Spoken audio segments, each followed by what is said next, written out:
All right. What's up? What's up? What's up? What's up? What's up? Let's holler about this boxing. Get y'all asses up this morning. Chad. I know y'all was out kicking it last night. Get up. Get up. Get up. Get up.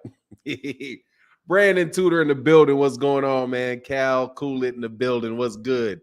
Good morning. Good morning. Cadillac 634 in the dough. What's going on, man? Said, good morning, champ. I finally made Saturday. Smash that like button. Yes, sir.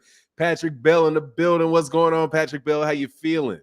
The Don Falon McKnight, Fight Night Kings. Yes, sir. We got some fights coming up, man. We got some fights coming up tonight. I'm looking forward to that. Not going to call them. Wish they were in the afternoon, but I might. Who knows? You never know. What's going on? Dwayne Jones in the building. Ernie V. G Rock 44. So yes, sir. Rock Chalk Nation in the building. Yep. B Tolan, what's happening with you, man? HMC 3 in the building. I always think HNC. HNIC when I see that. I always see HNIC. Hey, man, what's going on? Unapologetic Truth. What's going on, man? What's happening with you, Sean Kemp? What's going on, Mr. Stoudemire? He said, this Bucky boy, this Bucky bro. Hey, fan, what's going on, Ron Harris? How you feeling, man? Joseph Robinson in the building. What do you mean this Bucky bro? Hey, fan, what's going on? You Bucky bro on another platform or something? What's going on? Mike Kirkland in the building. What's going on, man? Straight True Henry in the building. What's going on? Soda Black. What's going on, man? How you feeling this morning, man? So we got to fight this weekend. I'm at home by myself. I'm looking forward to it. Can't wait to see Virgil Ortiz get back in the ring. Fan of Virgil Ortiz all the way. Fan of Virgil Ortiz. CB504, what's up, Fanon? People, hit that like button as y'all come in. Yes, sir. Make sure y'all hit that like button, man. Support the channel. Hit the like button. It's free. All right. It's free. It's free. It's free. It's free. You do not have to. They ain't going to cost you a penny to hit that like button, man. I'm going to look at this thing. We should have 134 likes. Should have 134 likes. So we're going to talk about a couple things today, brother. Deontay Wilder is back. Oh, and by the way, it is a panel. That man Mello said Devin is the coldest, man. Yeah, Devin's the coldest, bro. He's the great. Hey, we got 145 people in the building, man. 52 likes, man. Hit that like button as you come on in there, man. Yeah, Devin Haney's the greatest fighter in boxing history. Bobby Hewitt Jr. said, East Texas showing love. Let's go. Yes, sir. What's up, man? Daniel said, good morning, great brother Fanon. DC in the house. Shout out to DC, man. He said, I ain't know you smoke, Fanon. Big Woods. No, I don't smoke. I used to, though. I bought this at a gas station when I needed an extra shirt. I like the picture of Marilyn Monroe. But nah, dude, I don't smoke, man. I used to, though. I used to big time, but I don't. I don't anymore. Never did, man. He said, peace for nine. You don't smoke backwoods. Let me get that shirt. Hey, man, give me your address, bro. We can get you. We'll get you one, dog. Give me that shirt. I'll let you get one. But nah, man, I'm a former smoker, bro. And I never like backwoods. That shit's nasty to me. But I like the shirt. Like I said, I like the shirt. Don't like the feeling. A very heavy shirt, bro. Very heavy shirt. I bought it in Baton Rouge. What's going on, Terry Schmoot? What's happening with you? So look, man, you know we're gonna put these links in the chat today. We're gonna put these links in the chat. Let's see. I started 15 minutes late just to give you old fogey ass, give you young boys time to get up and catch up with the old fogies. G-Rock said, Devin got pillow, hands of fluff. Devin is the greatest fighter in boxing right now. He said, RJ Fernandez says, Swishers, man, can't do the backwoods. Yeah, backwoods nasty, man. Ugh. Yeah, I didn't like him at all, man. Swishers, Obama runs coffee and Fanon. Yeah. What's going on? Fahim in the building, man. You know there's going to be a link. There's going to be links today. So any of y'all want that smoke, I'm sitting right here, brother. I'm sitting right here. Saturday morning smoke. You can get it if you want it. I don't think you really do, though. But see, we're going to, so since you don't really want it, we're going to have a panel. So all the panel dudes can get smoke with one another, man. And y'all can hear some different voices that really know, that really do know boxing, though. Mello said, Backwood made me have an allergic reaction. Hey, man, it's nasty to me. But I don't know. Maybe I shouldn't have wore this shirt. It seems to be distracting you. Bud fans smoke them nasty ass back. Dude, what's up with Bud, man? Why Bud trying to punk? Why Bud trying to punk? Man, see, dog. See, now if I say it, I'll be a Bud hater. If I say it, I'm going to be a Bud hater, right? Right off the back. Right off the bat. Hey, dude, Bud fans, you know what Bud fans smoke. Bud fans smoke them little cigarette, little cartridges. They smoke with the little electric cartridges, and they twist it on the top, and it's all vapor. They don't use no fire, and they don't want no smoke. So he used them little cartridges, bro. Anyway, so look, man. Why you trying to punk? He said, don't say it for now. I'm just telling you, you smoke out them little cartridges. Getting a little jammed up. They got to get the little oil deposits out of it. All of that, man. But look, man, what's up with him trying to punk? Why you stepping to that dude? Why are you stepping to little defenseless Blair Cobb, bro? Why you stepping to Blair Cobb, bro? That shit look whack. I ain't gonna lie, man. Right there. Why are you stepping to Blair? Why are you stepping to Blair Cobb, man? You say, Brooke 83, what up for now, bro? From Omaha. Shout out to Omaha.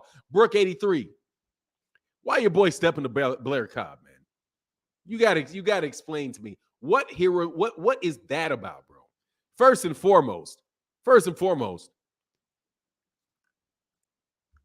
Maurice Hooker missed weight by 3 pounds. How professionally irresponsible do you have to be to miss weight by 3 pounds? Oh, Maurice Hooker is fighting. I'll tell you what happened, DH. Maurice Hooker is fighting, Blair Cobb. Blair Cobb tonight. And Blair Cobb made weight 146. Maurice Hooker, who fought at 140 pounds. This is a non-title fight, weighed in at 150 pounds. In the aftermath of the fight, I see you, Mark Mitchell. In the aftermath of the weigh-in, Terrence Crawford is jumping in the face of Blair Cobb and making it look like he's got to get held back. What is that? Why? See, I think that's a bull, man. He's a bully move, man. He be trying to bully these dudes, man. He be trying to bully them, and that's why I'm telling you, Errol did not let that boy bully him. Errol was like, man, you ain't about to bully me. Blair Cobb looked all kind of shook. Blair Cobb didn't look like he wanted to say anything, bro. Like, what does that got to do with you, man? This man's about to fight. Why you jumping in this man's face like you about to do something? You know what I'm saying? Hey, Fahim says straight sucker shit. Hey, dog, seriously, man, that was like, why, man? Why? Your guy is overweight by 3 pounds, man. And they train Maurice Hooker. So they trying to get a win from Maurice Hooker the dirty way, is what I see.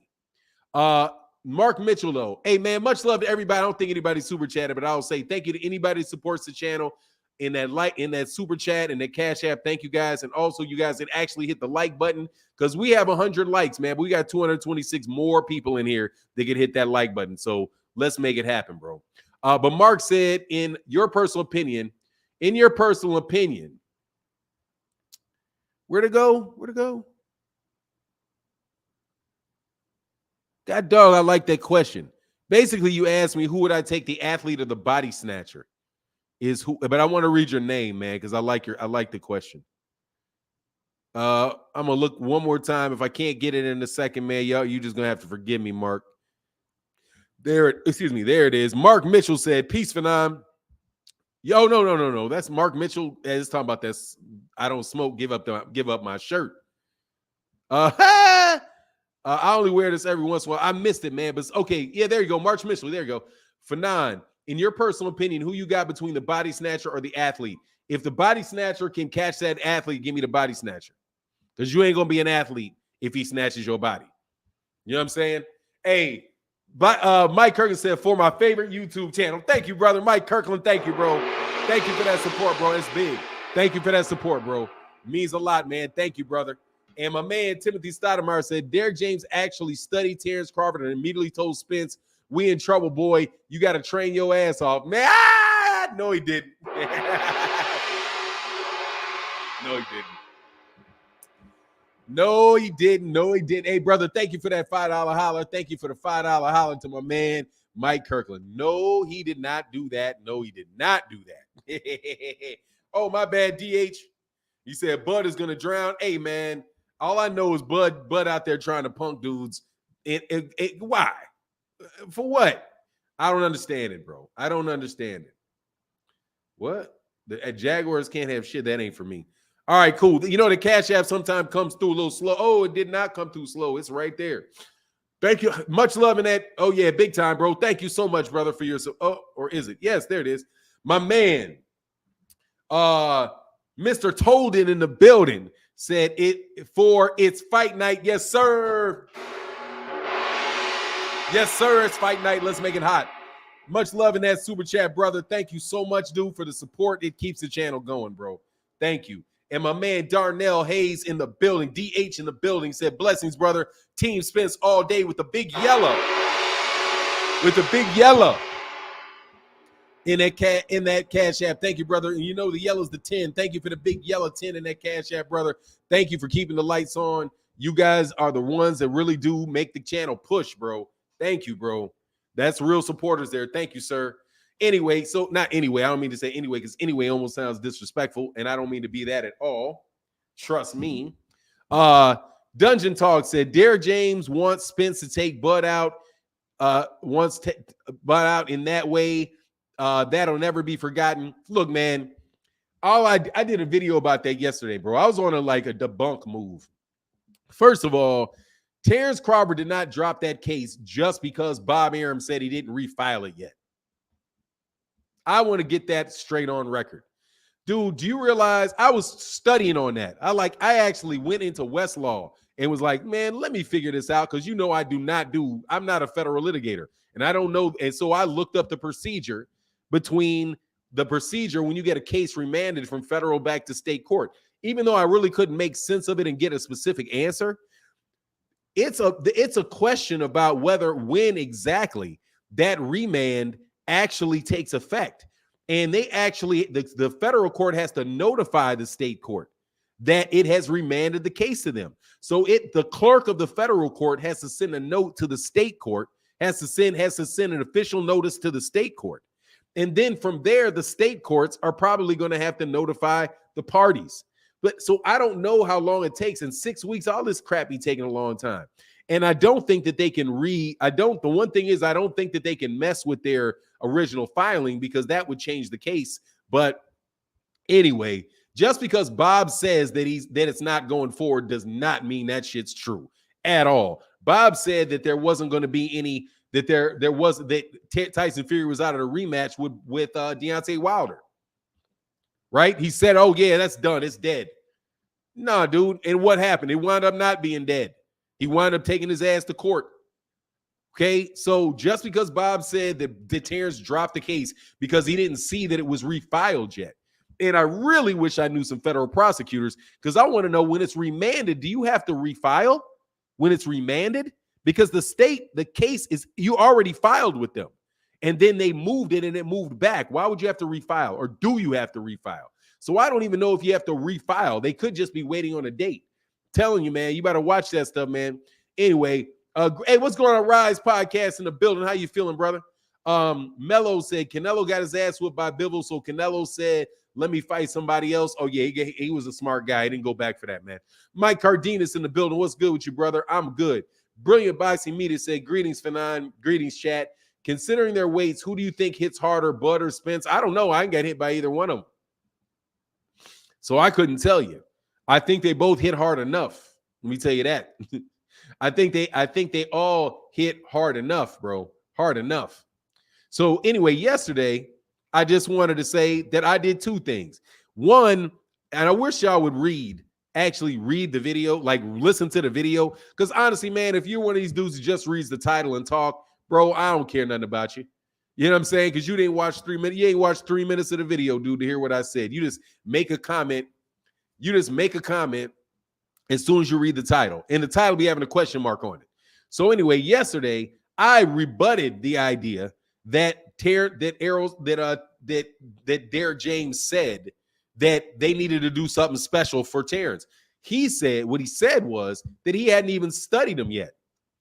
He hadn't even watched him fight yet. So, but he knows that they need to be able to take it to a different level. What's going on, Leo Lopez? That they need to take it to a different level in training, right? Which is, he said that while he was explaining why he has to work out so much to stay in shape and to make sure that he can keep up with Errol. So he has to take his training to a different level because Errol will up the ante on you at any moment, right? In what they do. That's what he was communicating. So at least that's my take of how he was communicating, what he communicated. Not that, you know, that they're not saying that they didn't think that Terrence Crawford was a very good fighter, but not saying, oh, we've never, you know, like we got to do something way different than we've ever done. I just wish these dudes would leave that fight alone and keep it pushing. At this point in time, man, I'm with Fahim. I don't know if I'm with Fahim Sator or not, but no joke, bro. Just look, man, dog, tell that dude time's up and keep it pushing, bro. Hey, Caesar, hey, yeah. Hey, Caesar TMG, you the one that got the backwoods shirt on. Yeah, bro. I wore it because I was like, man, and I couldn't remember who it was. They were like, man, when you gonna wear that back shirt, the backwoods shirt again? So I was like, hey, man, it's Saturday morning. Let me fake like I'm smoking some weed, and I ain't doing none of that. Did have me a little bourbon last night though. Bourbon, I had some bourbon, and I watched the Equalizer, which is a lot of fun, man. I had a lot of fun last night. By myself because my family ain't here. Hey, Fahim Sator said, I'm so over it. Hey, dude, seriously, man, just take somebody else. Fight somebody else at this point. I mean, I'm not mad at anybody, but Terrell in the building with the big yellow, brother. Thank you for holding it down, bro. He said, I can't wait to see Bud's legs gone after round 5-6 and the beating starts. Rewatch the Ugas fight. Bud will be a punching bag like Ugas if his legs are gone. Errol will punch to the body to stop movement. Yeah, that's what happens, brother. Much love in that super chat, bro. That's what happens. That's what happens. And Bud looks really big, bro. Bud looked like he put on a lot of weight. No joke. Maybe I'm wrong, but Bud looked like Bud look, he said, I thought you stopped drinking. I stopped drinking a lot. I'll have a little sip every once in a while. Vince writes. I'll have a little sip every once in a while. I try not to do it a lot. Nah, but you know, every once in a while I'll have a little sip, man. I'll have a little sip. I got the little minis. Got a couple little minis. But yeah, every once in a while I'll do it, bro. What is this? Oh, he's trying to sign in. Hold on one second. What is this? I did have a little sip.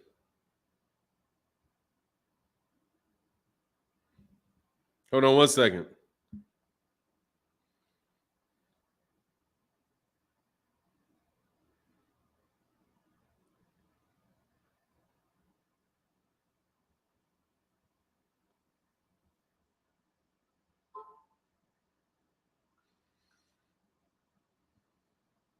All right, cool. Got it. Hold on, let me back up.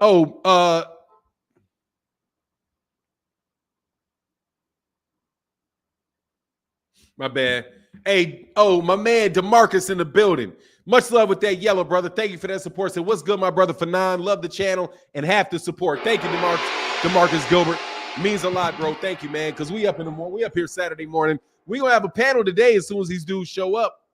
As soon as they show up, you know, it's real early out there in California, though. So I'm gonna wait just a little bit longer, man, before we get that. He said, look, just a little drinky drink, just a little bit, not too much, you know, not to get drunk, but just had a little bit of a buzz. I probably shouldn't do it for a couple months, but you know, man, my family wasn't here, bro. I was like, let me have a little sip. He said just a little bit, not too much though, not too much. I didn't overdo it, but yeah, I'll have one every once in a while. I will do that because you know, it is what it is. I'm human. I'm bad. My man John Boy says, shout out sleeping. Shout out Mike Kirkland. Much love with that yellow in that cash app, brother. For my man John Boy. Thank you, bro. Hey, man, Vince Rice, you made me feel guilty, bro. Now you made me feel guilty because I wavered. I'm allergic to that liquor. Oh, that's what's up. Yeah, some people like I didn't. It is what it is, man. Yeah, now I feel guilty. Now it made me feel bad. But I didn't do the stuff that's really bad for me, which is the weed, bro. Trust me. Breakfast beers, nah, bro. Ain't nothing with sipping on it. Ain't nothing wrong with what we say with sipping on it. Just a little sip on it. Anyway, big fish can't swim outside of Texas. Nah, man. Look, dude. Oh, the big fight in Texas. Virgil Ortiz and Errol Spence and Virgil Ortiz. They're saying they want it, bro. They're saying they want it, dog. They're saying they want it. You know what I'm saying? He said down the team. My man George Wood said, good morning and chat room. Does Spence have any mandatories coming up if he fights with Bud fails? Spence wins. Yeah, he does. He got 2. He's got 2. He's got one with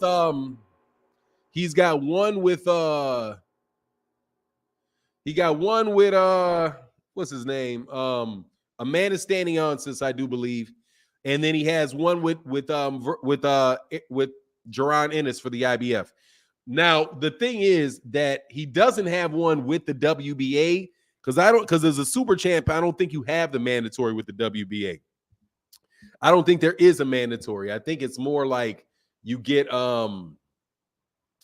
I think it's more like you get under special circumstances, they will order the fight. Like you can request that they order a fight. Some funny business with that. But which really is just a voluntary. So I don't know why they would do that. But anyway, yeah, that's what it is, man. Fanan, good morning. Yeah, does he have any? Yeah, he has he has Jaron Ennis and he has Amanda Staniansis because Amanda Staniansis was the mandatory for Yordanis Ugas because they're consolidating belts. So that's still out there for Errol. I still think he's probably going to go to one. He'll probably keep his word and still go to 154 on that, man. Mike Kirkland with that yellow in the building. Much love in that super chat, bro. Thank you, brother. Say, hey, for John Boy, I be listening and thanks as always for the shout out during the week. That's what's up, man. You be driving that truck, huh, brother? That's what's up, man. Thank you for that support, bro. Thank you for that yellow, man. Them things be going a long way, bro. You yellows and oranges and the $5 hollers, which I'm stealing from Mr. Boxing today, $5 holler. All the GOATs said all the great fights, all the great big fights in Vegas. Spence is avoiding Vegas for a particular reason. Dog, he just fought. What are you talking about? Why was he how do you say he's avoiding Vegas? You just pull that. Where do you get that from, man? You just be making shit up, huh? Why would you say that Errol Spence is avoiding Vegas? If you can sell 40,000 tickets and 50,000 tickets in Dallas in a stadium, why wouldn't you fight there? If that's what you mean by he's avoiding him doing that, okay, he may be avoiding him with that. However, I would not go so far as to say that that's some big thing because he said, as far as Terrence Crawford says, it doesn't matter to him. He'll fight anywhere. He's like, man, but at the same time, it's BS, bro, because you know you should be fighting there. You know what I'm saying? Like it, unless they're going to pay a ton of money to have that fight in like, you know, in a casino or something, man, why wouldn't you go where you get the most fans to go there? Why wouldn't you do that? You know what I mean? First of all, it's like the perfect mixture because you're going to get a doodle low. You're going to get a ton of Mexicans there. Tons. You know what I mean? You're going to get you're going to get all kind of people up in there, man. And then you get black folks traveling into that is nothing but that's damn near a surefire huge fight, man. John Boy in that chat, brother. Thank you so much. Say good morning, everybody, with the big yellow taking it far. Thank you, bro. Said, of course, big bro Mike Kirkland, but I need sleep. Hey, man, you don't sleep well, bro. You be up. And my man Tommy with the orange in the chat, bro. That's huge. Thank you. T-Bag Mill, my man Tommy in the building said, drop that big orange in the Cash App. The 20 said support. Thank you, brother. Appreciate you, man. Make the haters sick, man. Y'all be making the haters sick with that because I don't need them. Thank you, brother. Thank y'all for the huge support, bro. Brilliant Moxie Media. Floyd did a lot to paint the picture of big fights only happening in Vegas, his court, basically. Yeah, but where else that's where he was big because those big casinos are there. He lived in Vegas. When you go to Vegas, it's with those big casinos, and the big casinos pay a lot of money to bring the fights in because they bring a lot of high rollers and guys in there so they can earn their money. They can earn their money back. They can earn their money back. Go live with Fanon today. Fanon, yeah, man, we're gonna put the chat in as soon as I see Steph in the building. As soon as I see Steph in the building, then we'll get it cooking, man. I should probably do that, man. If anybody wants to, argue with me or whatever, have some fun like that. But like I said, man, I don't know, man. These dudes don't want the smoke, man. Dudes don't want the smoke. Matter of fact, I gotta get a good word out to BFTB. I watch his channel. I still watch every day. I watch a little bit of his show. Man, these dudes don't even come to his show no more. These dudes have been debated into the ground. It is funny, man. It is funny, bro. Fahim, so now Errol is scared to fight in Vegas. Y'all Bud fans are stupid. Hey, man, it's crazy, bro. Why would you say why? How are you scared? Brother, thank you for that support and that cash app again, brother. Thank you, man, for keeping the channel rolling. Because boxing is so dry because these dudes will not make these fights, man. Salute, Fanon, Bud in 10. Absolutely not. Salute to you, though. Times are changing, boxing growing. You can sell out anywhere. Tank, prove that. Nah, Sean, what do you mean? No, you cannot. Who is you can sell out anywhere? Who is the you in that? Oh, man. Who is you? Who's the you can sell out anywhere? Dude, Ali could sell out anywhere.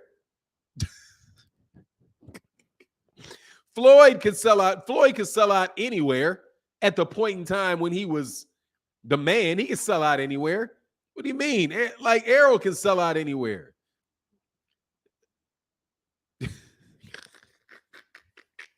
Man, come on, man. What do you mean? That ain't nothing new. That ain't nothing new. Hey, Fanon, what state has the biggest venue? I don't know. It's going to probably be one of them. I don't know who's got the biggest NFL football stadium. I would suspect it's Dallas. You're a megastar when you fight in Vegas. Errol has already fought in Vegas multiple times. I'm pretty sure he fought Sean Porter in Vegas. I'm pretty sure he fought Sean Porter in Vegas. Let me see.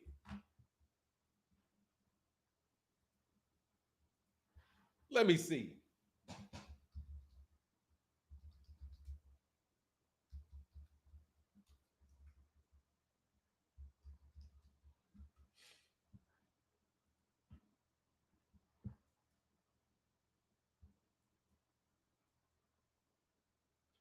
He fought Sean Porter in Los Angeles. Well, he ain't fought in Vegas in a while. He ain't. When has he fought in Vegas? Yeah, that's a good point. I don't think he has fought in Vegas. AT&T, Staples Center. He fought in the Staples Center. AT&T, Barclay. Yeah, and before that, he was small. No, so he didn't fight. Yeah, he hasn't fought in Vegas. He fought in the AT&T. He fought in the Staples Center. Sold out the Staples Center. Yeah, sorry about that, man. I appreciate that. So yeah. No, I guess he hasn't fought in Vegas. I don't think he have a problem fighting in Vegas, though. But here's the thing. Since he hasn't fought in Vegas, why go to Vegas? My man, Fahim Sator, thank you again, John Boy, for that love, bro, in that chat, brother. Thank you. And thank you to everybody that hit the like button. We got 405 in the building. Hit that like button. And much love to everybody that supports in that super chat, brother. It means a lot. Thank you. More than you guys know. The Frisco Star Center. Yeah. I told you the fight in Vegas where they check raps. Man, shut up, dude. What? They check raps everywhere. And what do you mean where they check raps? You mean where they check Tyson Fury's raps? Hold on. Vegas where they check raps. Okay, sure. Let's go to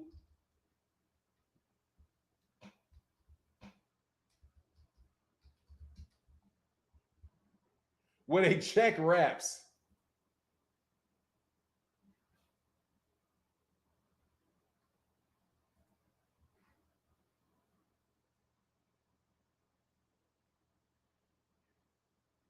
You mean the MGM Grand where Antonio Margarito beat Miguel Cotto with plaster of Paris in his gloves, and Shane Mosley caught him the very next fight in Los Angeles? You mean that Vegas where they check raps?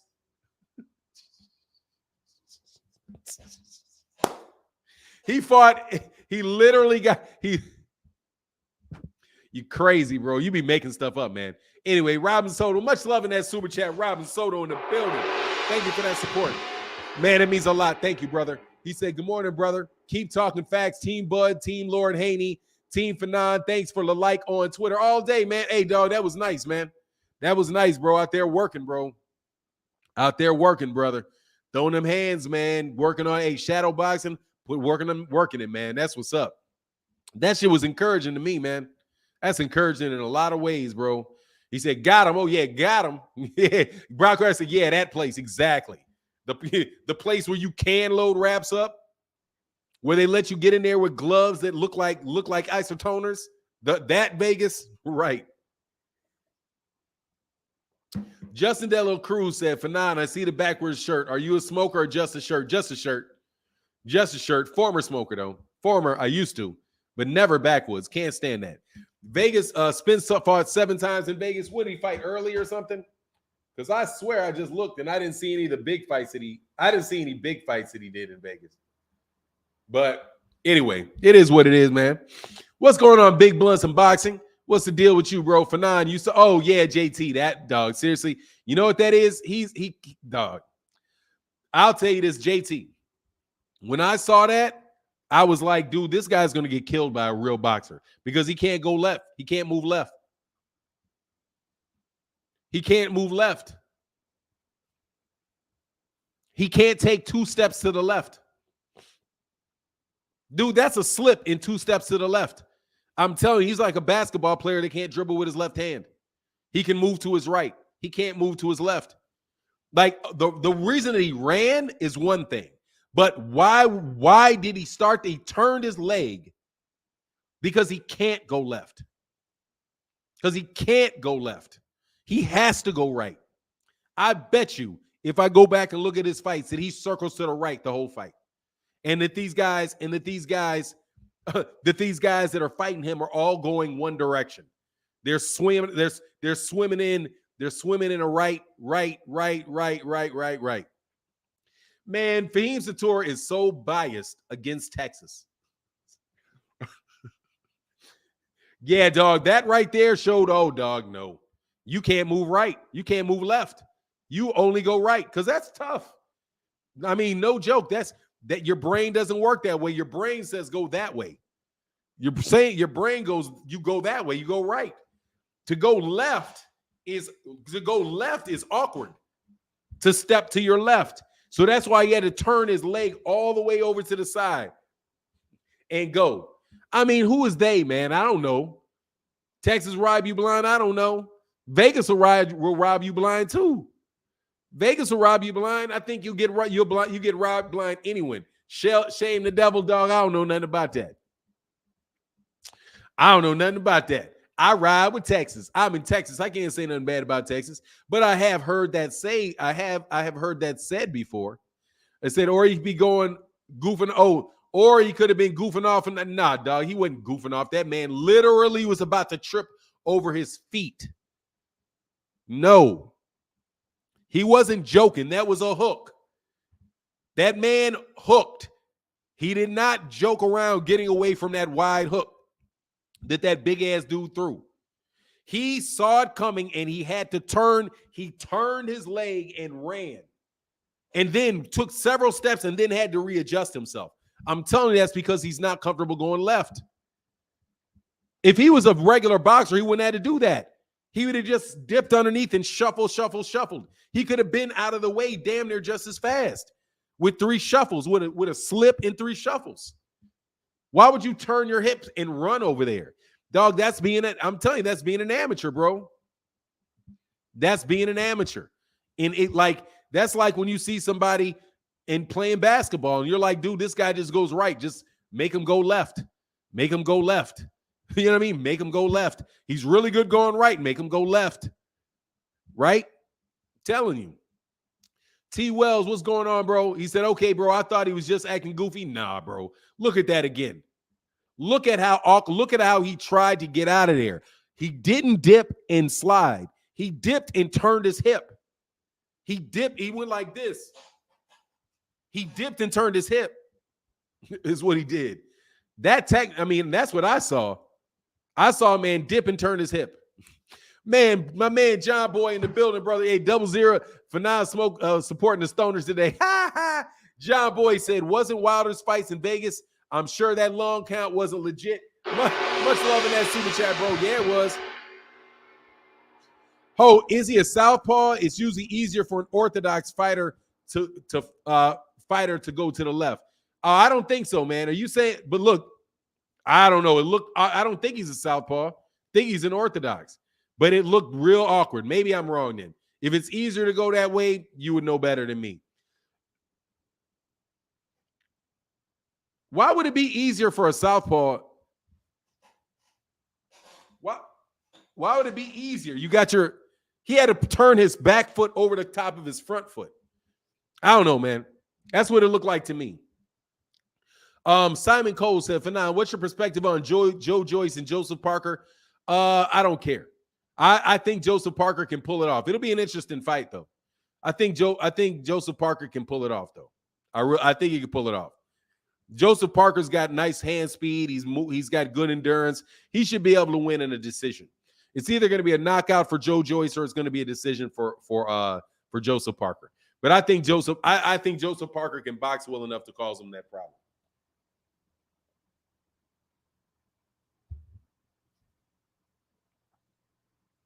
Yeah, that's what I'm saying, though. But you have to move it first. Yeah, I see you. It's still awkward to me. That's awkward to me, though. I would think it'd be easier to move my back foot first. But I don't know, man. I'm ambidextrous, so it kind of twists me up. Anyway, if that's what you're saying, I can respect that. Anyway, then he ran.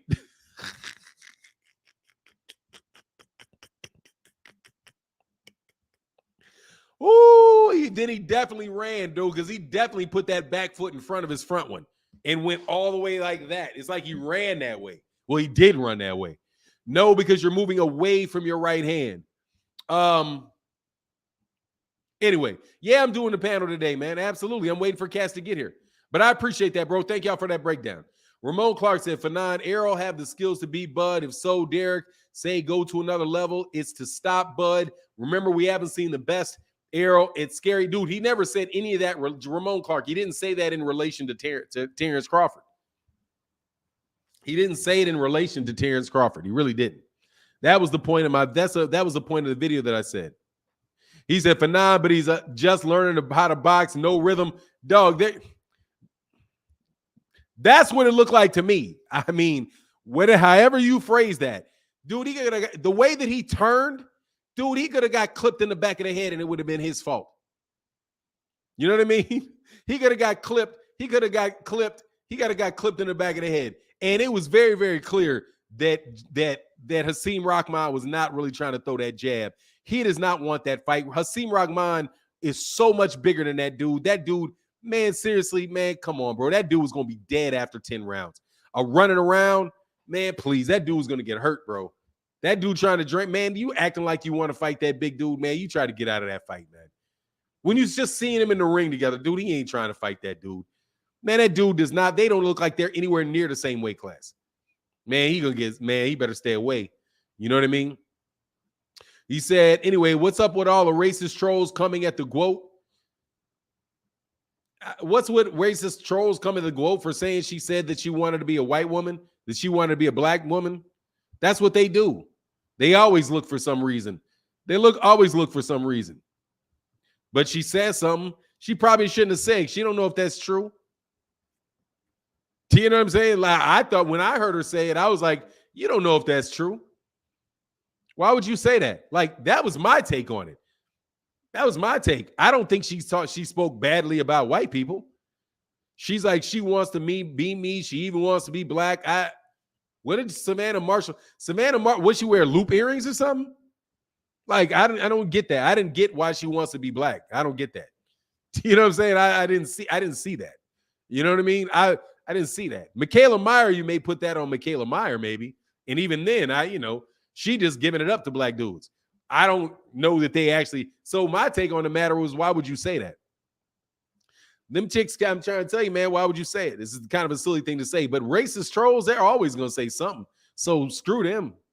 You know what I mean? It ain't like what she said was really bad. To me, it's just, I just don't know why she said it. You know what I mean? But they just going to say something. Say, yeah, Marshall is the opposite of wanting to be black. I mean, dude, she just I was like, what? She has loop earrings.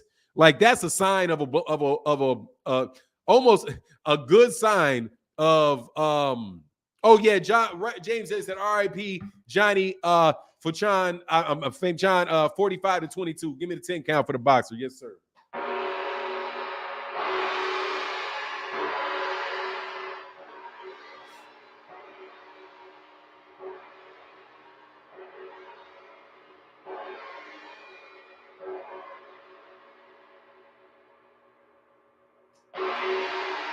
R.I.P. R.I.P. Johnny. You say you foul us. I mean, I'm just telling you, I didn't get it. Like, I didn't get it. You said with hair spritz, yeah, but them bamboo earrings, like them loop earrings, that's a go sign on white girls when you see them loop earrings. That's a go sign right there. Them loops, they wear them big loops. See, she did have them big loops in. So she had them big loops. It's like, oh, okay, maybe. You know what I mean? Take a shot at her. She got the big loops. Y'all can go take a shot at her.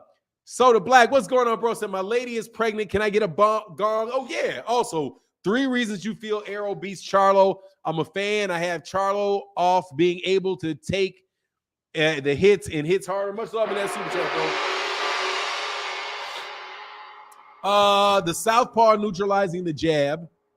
Much love and congratulations to your lady being pregnant. Safe. Be safe. What do you call it? Safe. May she be safely carry it to term. May she safely and healthily carry a healthy baby to term. And may it be the sex that you want it to be. And may, when that sex happens, may they be okay with the sex that they have. Well, may they be okay with it. You know what I mean? But congratulations, brother. Congratulations. Oh, I got Errol because of Errol's body, the constant body attack. I think that Jermell Charlo sometimes a little bit wide. Then the southpaw stance. I mean, that's what I think. But I could tell you in a minute, I could be very wrong in that. I could be very wrong. However, they don't want to fight. So that's really, really irritating. Thank you. Much love in that super chat, Soda Black. That means a lot, bro. Thank you so much, man, for that support, bro. Jay Shooter said, Ellis looks great for the first 4 rounds. Then he gasses out and looks very average. Boots in 9. Oh, you talking about Rashidi Ellis? Oh, yeah, man, look, dude, I got to see some more, bro. He said you are one today. I'm just telling you the truth. I'm telling you that's what I've noticed. That's what I've seen. And because I'm never, I've never dated white women, but I do know the ones I can spot them though. You know what I mean? You can spot them usually, but nowadays, all of them. Nowadays, it's all of them. Like all of them. Like all of them. So it used to be back in the day, it would be like you could spot them. Now it's all of them. Like all of them. They don't care. Most of them don't care from what I can see anyway. Throw Bud away. Nah, man. Don't throw Bud away, man. I want Bud to get in that fight and get in there and fight Errol. But at this point in time, I want them to move on because seriously, I'm sick of it, bro. So here, wait, man. We got what's going on, brother? Laws to Punch Out TV said, Fanon, salute, brother, man. Salute to you. Laws to Punch Out TV, bro. What's going on, man? Out of the UK, brother. Out of the UK. What's going on with you, sir? Hope life's treating you well. Hope life is treating you well. So look, man, we're gonna put it in there. Put this invite in there. Because we've been on here about an hour. We got 400 people in here. in this very dead time in boxing. God dog, man. Let's get some fights. Hey, Jay Shooter says, sounds like Conor Ben wants smoke with Boots now. Yeah, it sounds like it. Sounds like it, bro. That's what's up. Thank you. Thank you, Liza Punch Out, man. Always really good to see you, man. Always really good to see you, bro. Long time supporter, brother. Thank you very much, man. He said on his live he's ready to make that fight. Yeah, I'm sure he is ready to make that fight. That's what he says. That's what he says. Whole lot of people say a whole lot of stuff. I'm gonna stick with that's what you say. That's what you say. But then when it's time to make the fight, Jaron Ennis is gonna have to go to the UK, and he's gonna have to fight on the zone to get that fight. And Showtime's gonna be like, look, man, we got a multi-fight deal with Showtime. Robin Soto said, hey, Fanon, you gonna see the Teofimo Lopez fight next week? Yeah, I'm gonna watch the fights. I'm watching all these fights, man. I'm gonna watch all these fights, man. Without a doubt. All of these fights. I don't know. I don't even think I have any more. I think actually, I do think maybe there's some Sunday basketball games my son has, but for the most part, yeah. But there's just going to be too much stuff in between Jaron and Terrence Crawford and Jaron Ennis to make that fight. So no, I don't believe it. What's going on? Hey, Chillville in the building. What's going on, Noop? How you feeling this morning, bro? Y'all getting up? See, now cat's gonna start flowing through the chat. We already been on here for an hour, though. Hit that like button. Yeah, let's check these likes, bro. And I got one in it. We got 279 likes, man. Can we get the likes over 400, man? Don't be cheap with me, man. Don't be cheap with me. T.O. looking sharp as hell. Oh, is he? Is T.O. looking sharp? Hey, man, much love with that big yellow in the Cash App, brother, to my man Sean Clark, bro. Thank you so much, bro. He said, Fanon, salute Fanon in the chat. Team Spence in the building. OZ the great, brother. Thank you, brother. Man, y'all hit that like button, man. Get them likes over 400, man. And where the cats at that want this smoke, bro? Mad Cabra said, how old is your son? Is he good? He's 16 and he's very good. He's got to get a little bit better. You know, obviously he's got improvements he can make in his athleticism and you know, in his athleticism and his shooting, but he's very, very skilled. Yeah, man, he's a good player. Absolutely. He said, Fanon, for real. What you talking about? What do you mean? What are you talking about, Fahim? But anyway, I was looking for the smoke this morning, man. Cats can jump on the panel if they want to. I put the link in the chat. Otherwise, man, if y'all want to argue with me, click the link, man. Click the link. I'm sitting right here for y'all to get, you know, for it to happen, man. We can talk this boxing. I can't get nobody that wants to do that with me. Brother Coda, what's going on? Says salute to the noobs in the chat. What's going on, Brother Coda? What's happening with you, sir? What's up? Man, I swear to God, man, you dumbass dudes. Y'all don't see any similarities between this, and this. Yeah.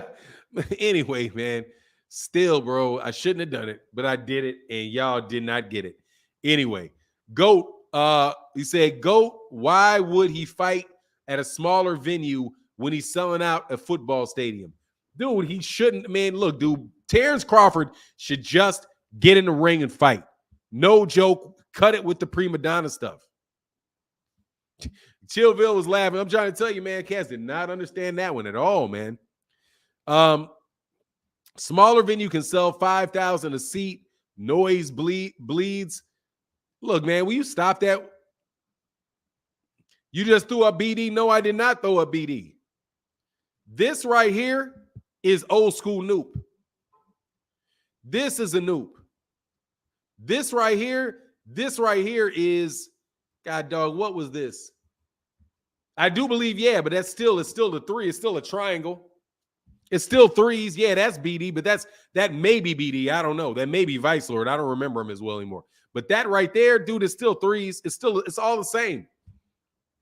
It's all the same. That's why I try. It's all the same. All that symbology is the same. What's this? Fraternity signs? Yeah, those are fraternity signs. This isn't one. This is one, though, and that's still a triangle. That's a Q. That's a sigma. I think that's an alpha. I think that's a sigma. This is the noops, and this is old school noops. This is the AKAs. That's the deltas. What are the zetas? I don't remember. I don't know the zetas. Zetas is something, probably something like some kind of Q stuff or something. Yeah, those are, Powerhouse Watson. Yeah, those are fraternity signs. Absolutely. Which are the same thing as game signs. It's the same thing. Like literally, it's the same thing. It's the same symbology. It's the same everything. Knowledge is key. Spence turned Bud into a diva. That's how you know Spence is serious. Hey, hold on. Let me say something, bro. All y'all cats that say people don't forget the iotas. Nah. Iotas didn't come around till later, man. Like, iotas, I didn't even I didn't know what an iota was, bro. Pulich and Nino Brown said, why Greek and not African? Because you couldn't get on a college campus, because college campuses in the early 1900s didn't have very many black people there at all. And because they didn't have very many black people at all, they had Greek fraternities. So they had, in order for black people to congregate at all, they had to have a reason. So they allowed blacks to have their own fraternities on the college campuses. So that's why it's Greek and it's not. That's why it's Greek and it's not African.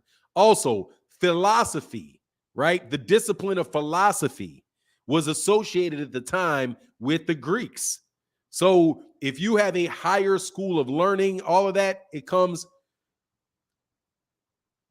So what is it? IBOA was here first. I mean, dude, I don't even know what that is, bro.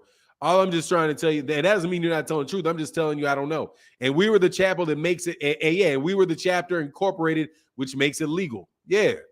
I'm just telling you, man, that's why. Cats would be like, man, why you want to be Greek? Dude, big. Well, you think in 1911 or 1906 that these guys are going to let you jump on there? First of all, them black folk weren't even that conscious, that number one, to do that. But two, what they just be like, no, we want African ones. On the University of Indiana? You know what I'm saying? No, man. In the middle of Indiana? Sure. Clan country? Yeah, okay. No, bro. They didn't do it. They stayed right there, bro. Anyway, Powerhouse Watson. I'm not talking about fraternities and sororities too much, bro. In Indiana, yeah, 1900. Well, oh yeah, that's right. I'm sorry, because it was 5. Yeah, I forget my history sometimes. Powerhouse Watson said, Tank versus Loma. Let Shakur fight. Haney fight Shakur. Oh, that'd be what's up. Greek and Africa are both European words. Literally no difference. Yeah, I mean, it is what it is, bro. Look, man, all I'm telling these people ask me that all the time, and I explain that to them because they would not have let it on the college campus. They are college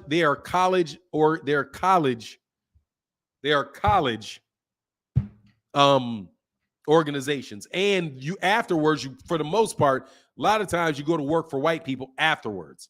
So that's kind of what it is, bro. You know what I mean? In fact, not many blacks on college campuses in 1906. Yeah, not very many. So, or not as many as there are now.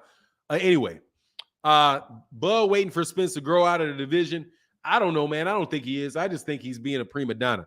But I will tell you, man, these cats are really, really big on this fight. Is the subject matter that is just enveloping boxing, bro. Man, thank you, brother. Oddly gifted Bully Kennel said, we appreciate the history lessons, Fanon. Thank you, brother. Hey, thank you, man. Much love in that super chat. And the big 22. Thank you, bro. Thank you. That means a lot, brother. Yeah, dog, I could teach you all that stuff, man, but I ain't going to do that. You know, like the Masons and all, man, it's all the same, man. It's literally all the same. And kids get that shit tattooed on their body. It's all the same. It's the same as the clans. Like, it's the same as the Ku Klux Klan. Like, literally, all that stuff you start putting all that stuff on your body, other than pictures of your kids and specific words and stuff. But when you start doing like those, you start doing certain stuff, bro, that there ain't no difference between the clan, the symbolism in the clan and the symbolism. It's no difference. It's all derived from the same source. You know what I mean? It's all derived from the same source. That's why I always know what you mean. But some people don't even they don't know what it means. Anyway, like I said, but this time I talk about it very briefly. I'm not going to use any symbols and actually show you, so nobody will steal the footage and then act like make a big deal about it, man. You punks. Anyway, Fahim Sator said, Tank, Loma, Haney better fight Shakur now. In another year, none of them will be able to beat him. I don't know, man. A Fonz L. Jones said, been traveling for over 16 years. Oh, that's what's up. I like that. Yes, sir. You're a traveling man, huh? You're telling no lies for now. No, I'm not, bro. Quindell Evans says, stick to boxing, big bro, because you obviously know anything about fraternities and organizations. You're a fucking idiot, bro. I've been a noob for fucking 30 years. What are you talking about? I've been a noob for 30 years. You moron. I've been a noob for 30 years. 30 years. You kidding me? I've been a noob for 33 years. Matter of fact, I've been a noob for 33 years. Okay? And I guarantee you, in masonry, dude, I understand all of that shit. And you don't know what you're talking about, bro. You don't know what you're talking about. You obviously know nothing about fraternities and organizations. Get your dumb ass up. You know what I'm saying? Get your dumb ass up. Been a noob for 33 years, man.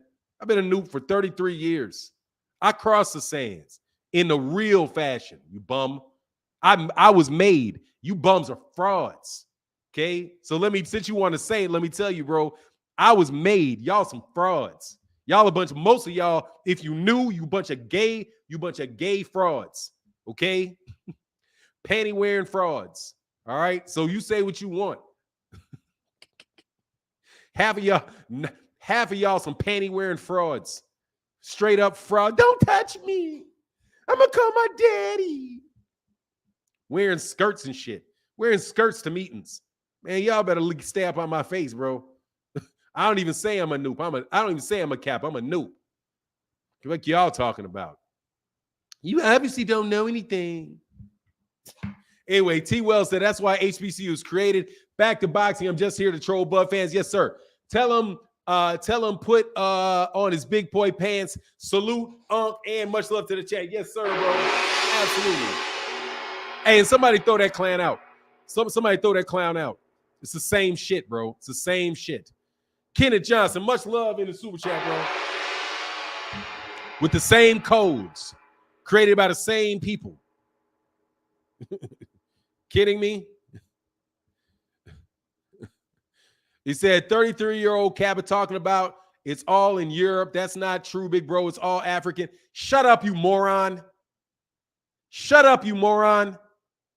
I said, somebody asked me, you idiot, why they use Greek letters, not African letters, you fucking idiot. If you think I'm talking about whether or not philosophy started in Egypt or not, I'm not, you moron. However, it didn't even start in Egypt, you idiot. It started in Kush. And before it was in Kush, it was in the very, very small nomadic tribes. Shut your dumb ass up. Okay? Ain't nobody trying to hear your dumb ass. Okay? Like I said, I debate my equals. Everybody else I teach. You don't know what you're talking about, boy. You do not know because you do not listen. You did not hear me say philosophy began in Greece, you idiot. Somebody said, why are they called Greek fraternities and not African fraternities? And if you don't think those are Greek letters, Alpha, Beta, Gamma, Delta, Epsilon, Zeta, Eta, Theta, Iota, Kappa, Alpha, Psi to the day I die, Lambda, Mu, Nu, Xi, Omicron, Pi. Nigga, I'll go all the way to the top and I'll run it all the way back. Those are Greek letters. Now you count them off in Swahili, you bum. Get your punk ass out my chat because I know damn well what you are. You one of them skating ass sweetie pies. And I don't like. Okay, that's why I don't go to nationals and all of that because of a bunch of sweetie pie know-it-all kids like you. 33 years in the bond, bro, and you got something to say to me?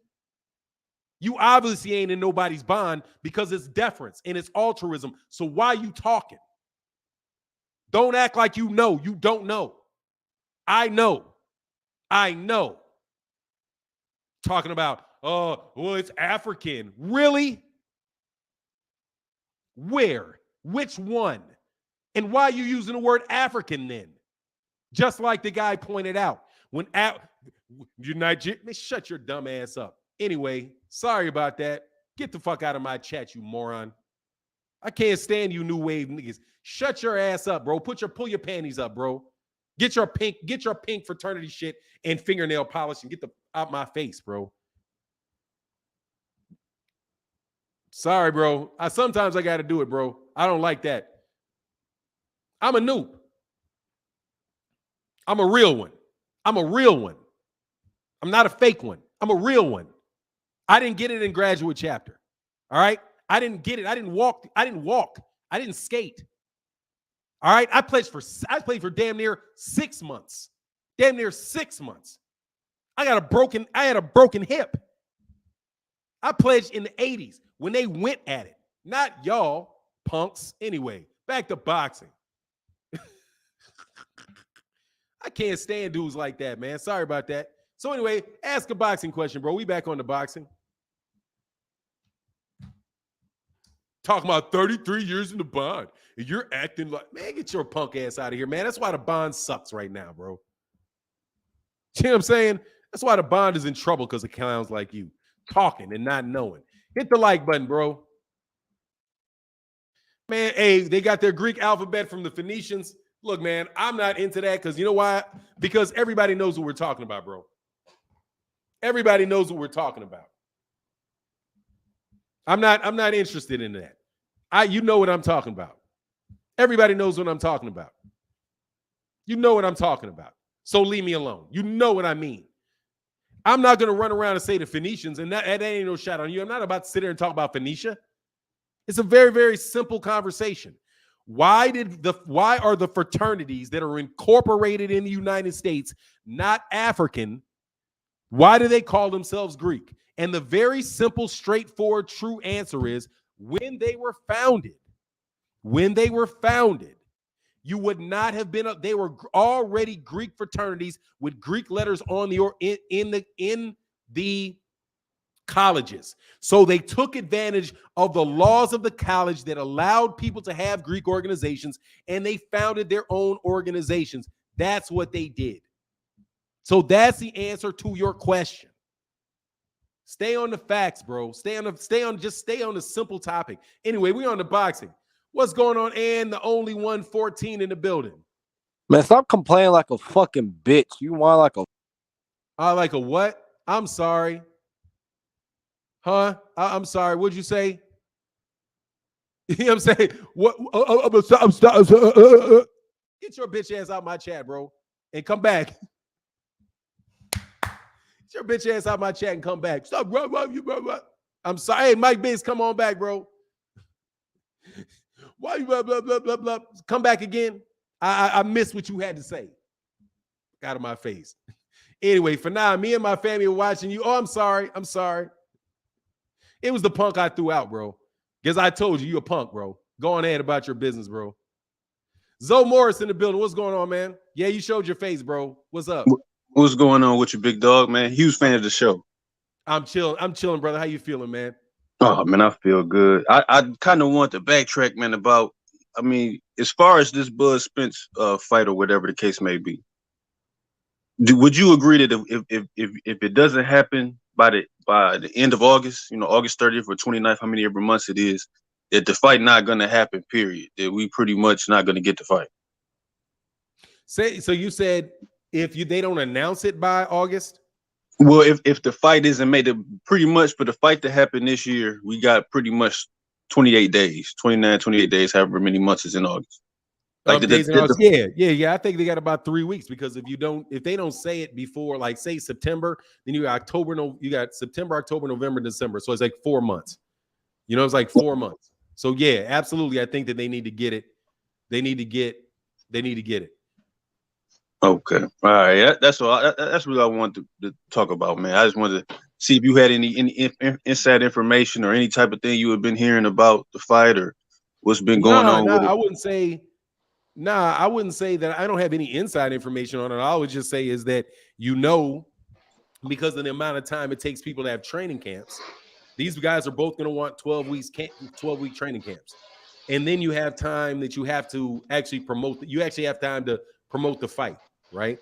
So you promote the fight, and that may take 3 weeks of those guys going out and doing different promotional things and all of that to build the fight. Then they go into training camp for, basically for 3-month training camp. So if it's going to be, and it can't be after the second week of December, it's not going to be like Christmas, right? You know what I mean? It's not going to be like Christmas. So you would go back to go backwards. You go to November, say November 15th is 1 month. October 15th is the second month. What comes before that? September 15th is the third month, right? So that's 3 months of training. They would probably have to be there by September 15th. September 15th is in basically 5 weeks.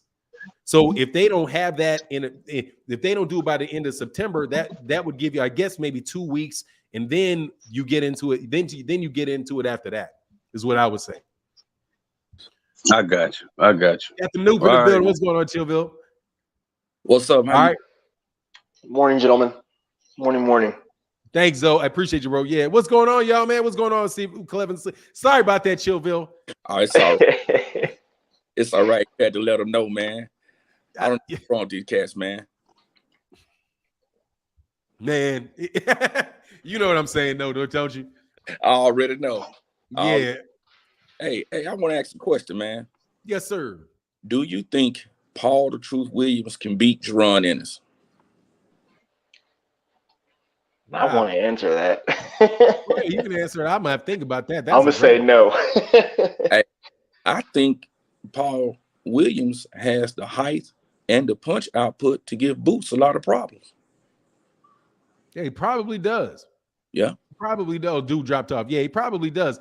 But see, people are going to point to the chin, which I think got dented with the Antonio Margarito fight. So after Antonio Margarito fought him with them loaded gloves, you remember that fight? Yeah. Yeah. He fought him with them loaded gloves. I think that's what led to that Sergio Martinez knockout, personally. Yeah. And Paul Williams was going up and down in weight too, right? Right. Yeah, he went to 147, back up to 154, back to 147. Yeah, he did all of that.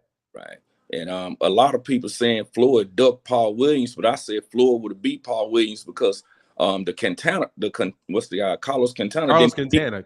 Yeah. Oh, you pulling out the names, man. Carlos Quintana. I ain't thought about him in a while. Yeah. So yeah, he beat Paul, but Paul came back in the rematch and beat him. But so yeah, no. But I just wanted to put a name with a face, man. Let them know. Yeah. Yes, sir. All right. Well, all right, no. Hey, what's your thing? I'm BG Fall 89. Spring 96 Beta Top. Oh, that's what's up. All right, man. It was about 16 weeks, 8 pre-plans, Oh no, yeah. Yeah. Hey. You know what I was talking about. I was like, man, yeah. 96, y'all was still, y'all was still in there, 96. Yeah. Hey, listen. Did you do something with it? Hey, boy. Man, you make me sound young, Fanon. What'd you say? 96. I say you make me sound young, Fanon. You said 96? Hey, hold on one second. Can you do something with it? Yeah. Oh, Cane Master. You know what I'm saying? You the Cane Master? Yeah, man. I don't stop now, but every time I go to homecoming, I shuts it down. You know what I'm saying?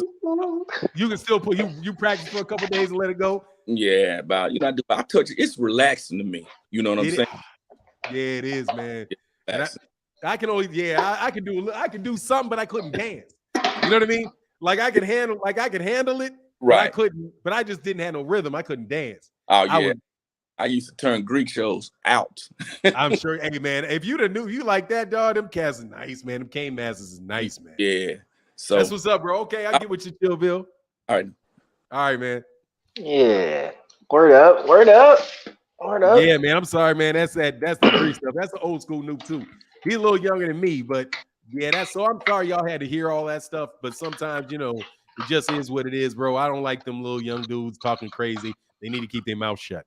Anyway, so what's going on, Steph? What's going on? Well, drop the link so y'all can get on in if y'all want to get in there, man. Yeah. Said Boots will beat the shit out of Paul Williams. Man, that's fine. That's what I think. That's what I think. Only because of the going up and down in weight, though. That stuff affects you shout out to Canelo. Yeah, but how you doing this morning, sir? I'm kind of late. I'm getting up. I'm good. I'm sorry I had a little bit of a fraternal temper tantrum. Do that every No, once in a while. no. That's all right, sir. That's all right. Like you said, you have to put that young man in his spot. It happens because what's that? They trying to be right instead of get it right. And that was rude. He didn't know what he's talking about. Man, please, exactly, bro. But it is what it is, man.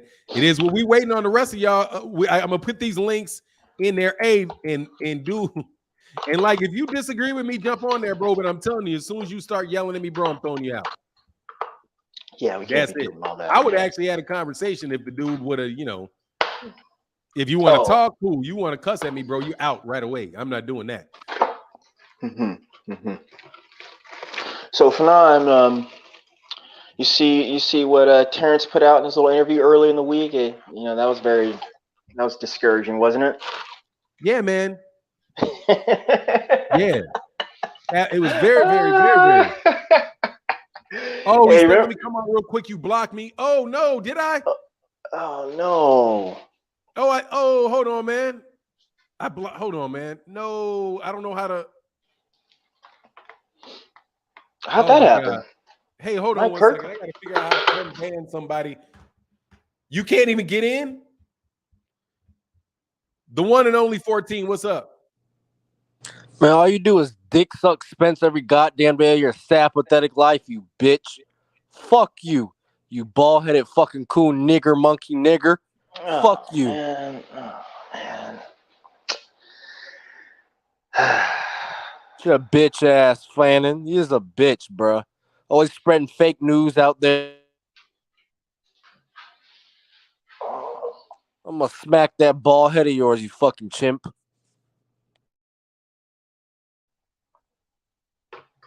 And Clever B, I see you on these Twitter spaces too, bitch. What I be talking about?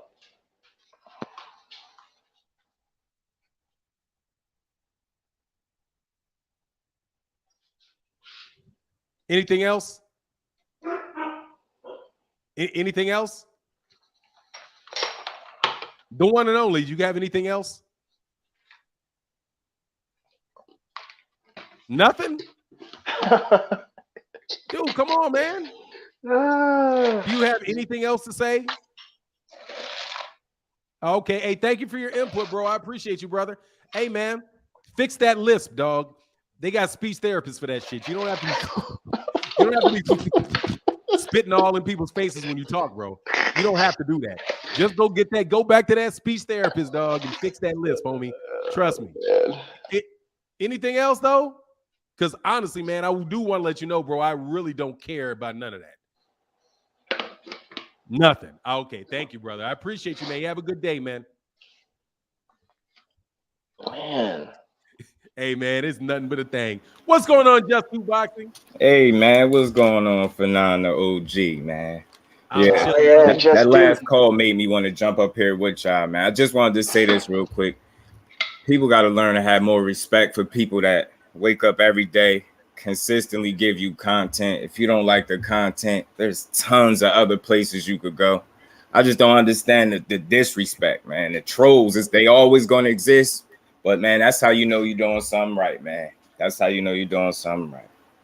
Thanks, Just Do Boxing. But seriously, dudes like that, that's just whatever, man. They don't make that don't make no difference. Yeah. That, again, is just a kid. That's just a kid with a lisp. I just will never understand it, though. Like, are you here for boxing, or are you here to just be rude? Like, you know what I mean? Argue and be disrespectful. You know what I mean? Man, how y'all brothers feeling this good Saturday, man? We good. I'm trying to get. I'm really good. I'm trying to figure out real quick how to get Mike Kirkland unblocked from StreamYard, bro. So give me that's kind of odd. Justy, I'm good, sir, man. I'm just getting up. You know, it was funny. I was watching the live from yesterday. Yeah. I was trying to catch up, and Fanon was like, "Man, I go to bed. I go to sleep. I got to get my rest." And as he said that, it's California time, so it's like midnight, and I'm like, "Man, let me get some rest, especially if I plan on hopping on the panel tomorrow." Yeah, I'm in Jersey. Oh shit, yeah. So it is what it is. But I'm good this morning. I'm good this morning. Yeah, that's good, man. Glad to hear it, man. I just respect what the OG do. You know, he get up every day.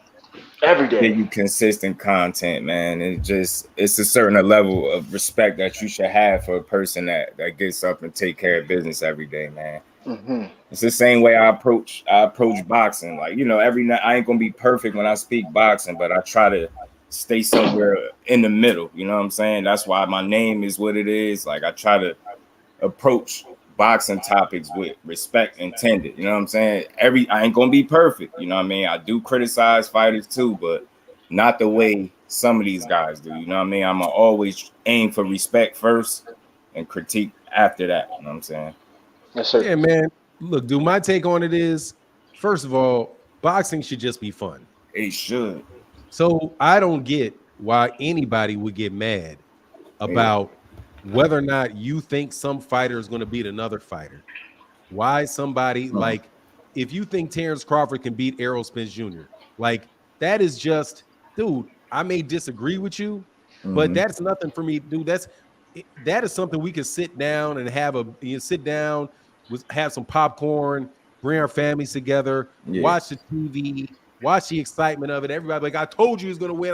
Told you I was going to win. And at the end of that, you walk out, you be like, all right, well, I'll see you next fight. Dang, here's your $5.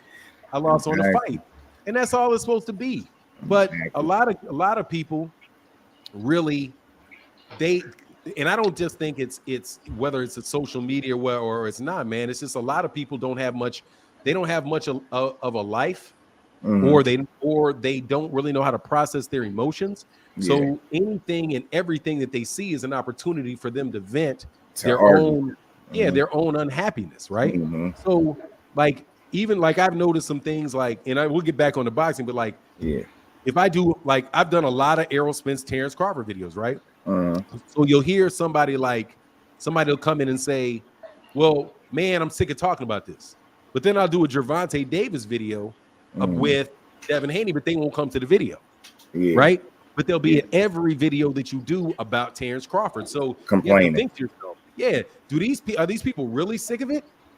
No, because you keep coming in every time. You keep commenting every time. So you're obviously not that sick of it. There's a lot of people that's in boxing for the wrong reasons. Like, that's why that's one thing I try to, speak on. Why do you watch boxing? Like, far too often, you just hear too much complaining. Just enjoy. It's supposed to be entertainment. It's supposed to be fun. All this complaining. That's where I'm at in life with boxing. I watch it to enjoy it and learn at the same time, not to just complain. It's like, do y'all really appreciate the sport? I think some people just watch enough just so they can argue. You know what I'm saying? It's a difference between debating and arguing too. A lot of people just, they see debate, but they're really just arguing. Right. Absolutely. Right. Hey, real quick, Mike Kirkland said, let me come on real quick for now. You blocked me with the other dude. I have to figure out how to get to that. Because I thought I saw you leave, but I didn't think I blocked you. I just thought you left. And oddly gifted Bully Kennel said, how you call somebody a bitch and don't show your face? I mean, dude, look, man. That's the beauty of the internet. You can hide behind this little screen. Absolutely. But the funny thing is, and see, this is where I would tell you, young black dudes, this I think where you need to get to. If somebody is calling you that, like him saying that to me had zero effect on me. I could tell. Because I don't do. First of all, dude, I'm not none of that. I bet you it bothered me more than it did you. Yeah, and I don't maybe jump up. I said, nah, you can't do that, man. That's what I'm saying. Because guys like that, they do that so that they can get a reaction. But if you truly believe to yourself that, like I said, that dude, who is he to try to make me feel bad about myself for whatever reason? Just do whatever, man. You can call me a monkey. You can call me all that shit. Don't make no difference to me. Successful, dope platform, man. Yeah, it's just hate on that. Let that happen. Yeah, so let me jump on, let these guys on one at a time because I'm gonna hear these dudes' voice, so I know if I gotta toss you quick. Milk Marie, what's up? And I'm back, bitch. Hey, for all the people there that set up. E Money Bags in the building. What's going on, E Money Bags? Oh, what's up, E Money? What's going on, boss? How y'all doing? Yeah. We're all right. We're all right. It's one of those Saturdays, Fanon. It's one of those Saturdays, man. And, the troll's been out all week. If you paid attention to BF's channel, he dedicated a whole day and they wouldn't show. It was ridiculous. That stuff is ridiculous. What's up, Anthony? What's going on, Ant? Or Anthony Ford. Did I put Anthony? Oh, okay. What's going on? I don't think I've seen you on the channel before, Mr. Forbes. Have you been I on? like that name. What's going on? Yes, sir. I like that name. Yeah, I like that name. Yeah, I'm always supporting, man. Always on here supporting you, man. Yes, Just giving you a shout out, man. Appreciate it. Thank you, brother. I appreciate y'all, man. So what's the topic, man? Yeah, Y'all got to get. We got a panel here, so y'all I'm got to only throw supporting something the down. Cash App for. What'd you say? Hold on. He driving that Hold on, truck, I'm trying to baby, making that listen and money. watch. My bad. Yeah. I'm telling you, them truckers, Yeah, bro. yeah, I'm out here Yeah. driving, man. But like I said, I always got to support, though, man. Yes, sir. Yes, sir. Hey, Yeah, man, Tommy, to back call in in and the say, Cash man, we App, got your brother. back, man. They don't want no real smoke. They don't want no real smoke. Yeah, I'm with that too. Mm-hmm. Yes, sir. Say, hey, nobody want that smoke with the debate king, my man, in that Cash App, brother. Thank you so much for that support, bro. They don't want that real smoke, man. They You don't know want what I that real wanted to smoke. ask, OG. OG, I know you But yeah, man, I excited just to called see to your show my favorite. face and show you my support, man. We here, man. We here. But I can't stay on the road too long. You know what I mean? You say you can't stay on there too long since you're on the road? long while I'm driving, though. So, I mean, I can't really hear y'all that clear either. All right, brother. Well, Say that we'll again? come back when you're sitting down, brother. Yeah. Appreciate seeing your face, man. I bet. All right, bet. Sir. So, General, what do y'all think about tonight? Golden Boys card. We got some decent fights on. Yeah, I see OG excited. I know he excited to see his favorite fighter back in action. Blair the Flair Cops. Mr. I know some of y'all excited to see y'all favorite fighter back. You can see the excitement on Fanon's face. Look at Blair the Flair. Hey, woo! I'm looking forward to it, bro. I'm looking forward. Woo! I think that could be a decent fight, though. Hey, dog, I'm gonna tell you why. Because dog, just for some, dog, I ain't the biggest Bomac fan in the world because of what be coming out of his mouth. Nor am I. And if Mo Hooker loses to Blair the Flair Cobbs, bro, you ain't gonna tell me. I'm gonna tell you Errol Spence Jr. gonna be in some trouble. I mean, Terrence Crawford's gonna be in some trouble against Errol because you can't get out. If he don't beat that dude up and beat that dude convincingly, bro, I don't believe. Did you see he came overweight? What did he say? Yeah. Did you see that he missed weight, Hooker? Yeah. Like 3 pounds or something like that.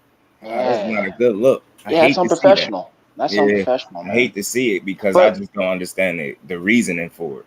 But I was just about to ask, like, what was this fight was only announced 2-3 weeks ago that these two would be fighting, right?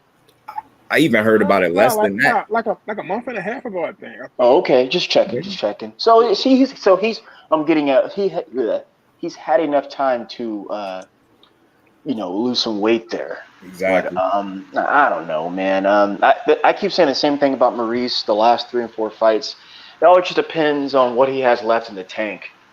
It really does, man. Maybe that Turbo Terry Flanagan fight really took a lot out of him because since that moment, man, he's just been struggling with weight issues and then just getting chin checked. But he's also fought a lot of good talent. That happens when you run up against good talent. That really does happen. But talking about Mo Hooker, yeah. Shout out to Dallas too. Bud talked about how hard he was working in camp and then he didn't even make weight. I'm like, E-Money, I can't even mention that guy's name right now, man. That guy. What guy? Wow, what happened? Talking about Mr. Bud. What Bud do to you now, man? Where he at? This is the conversation we need to have. Powerhouse Watson trying to start some shit. Absolutely, OG. Hey, we knew we didn't want to talk about Mo Hooker and Blair the Flair anyway. What did Bud do? Well, they're in the same camp, and we already mentioned Bomac, and I'm just like, and the young sirs in Dallas, man. Like, hey, man, let me ask y'all a question, man. What is a duck?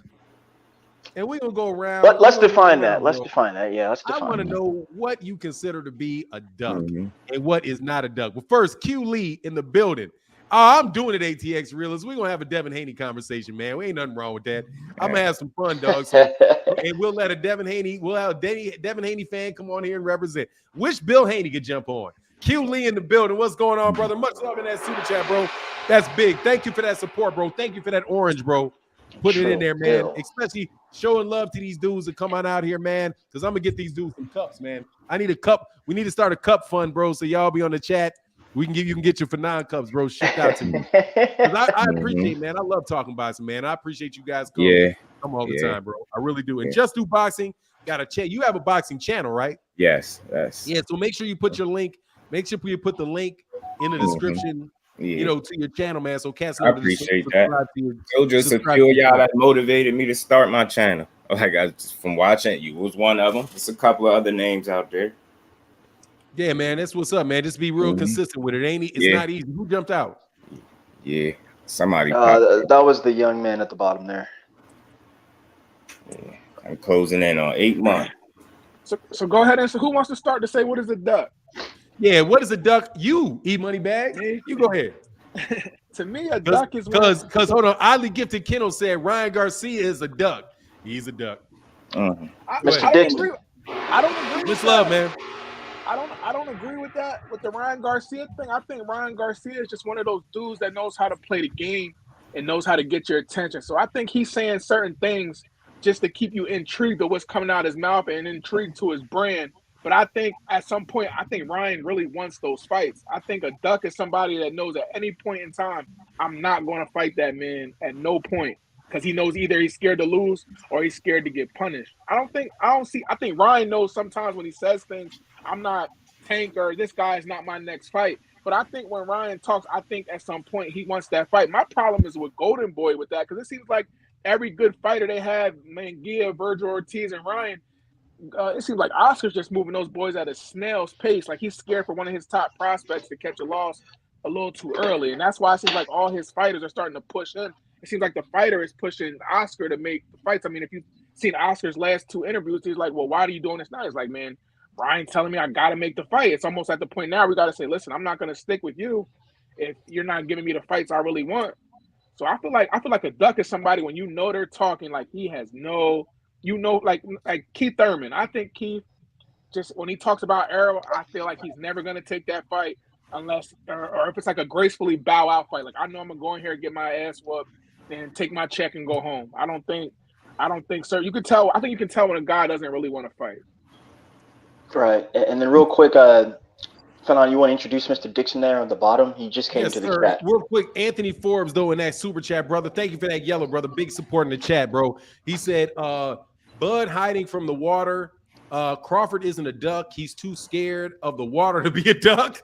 And my man, Patrick Bell, much love in that super chat. And that Cash App, brother. I mean, in that super chat. Thank y'all for your support. Said, Fanon, how do I get a cup? You can buy them on Etsy.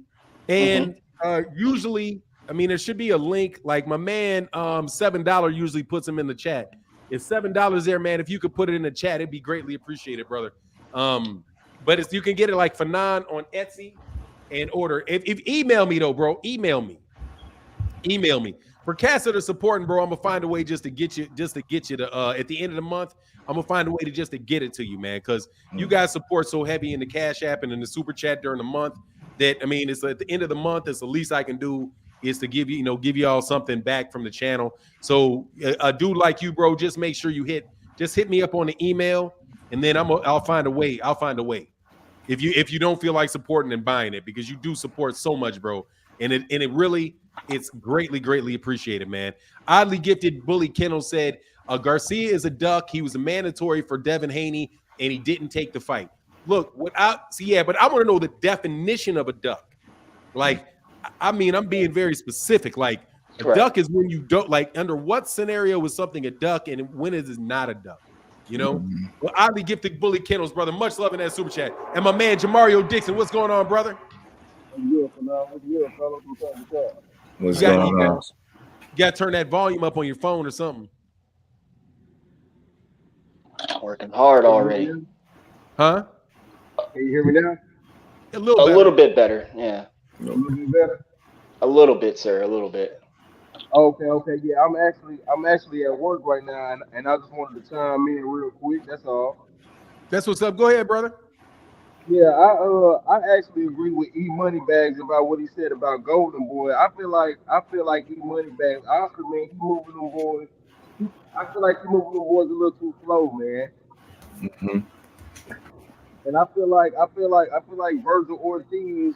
I feel like at the stage he at it in his career, I feel like he done kind of proved himself. I mean, 18-0, 18 knockouts. I mean, I feel like he should be fighting a bigger and better opponent than McKinson. I feel like he gonna knock him out probably in the 56th round if it make it that far. Yeah. And I mean, he said he talked about Virgil. I think Manguia's around the corner to almost 40 fights. He is. Right, right. Facts. He is. It's like how many tune-ups do you need?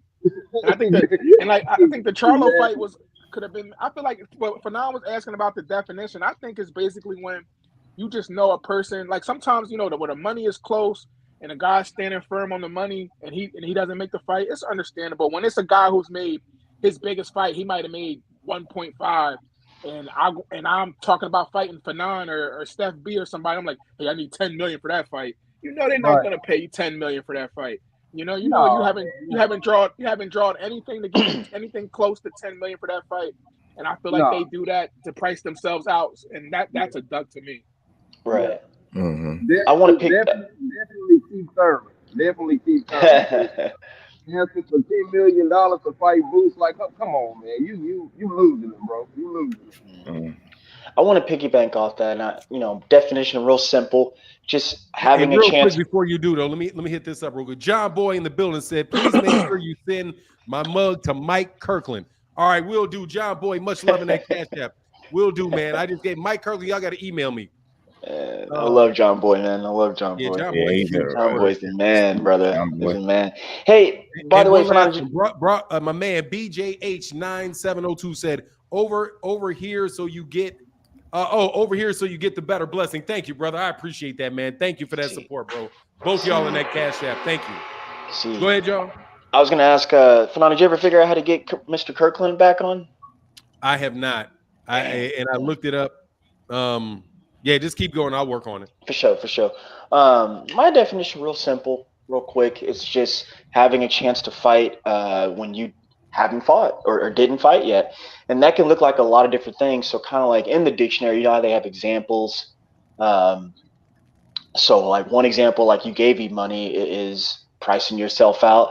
Another one would be having a chance to be the number one guy to fight for a belt and don't take that chance. That's another example. Then you have what's another one? Or kind of like the Keith Thurman situation where he literally said, "I'll only do it for a certain amount of money." So it can look like a lot of different things, but I think overall, just you not accepting a fight is a duck. And frankly, I think the way today's society uses that word, we use it in a lot of different scenarios. So it can mean a lot of different things nowadays, Yeah. and maybe possibly overused. I It mean, is. What I don't what know. about the business of boxing? I got a pretty good question. Everybody seems anytime somebody brings Boots' name up, we always say he's scared to fight Boots. But I was listening to his dad in the interview like a couple of days ago, maybe like 4 or 5 days ago, and he said one thing his dad said. He was like, "Well, we're not going to take a step back. We're not going to fight nobody that's not in the top 5 because it don't make sense."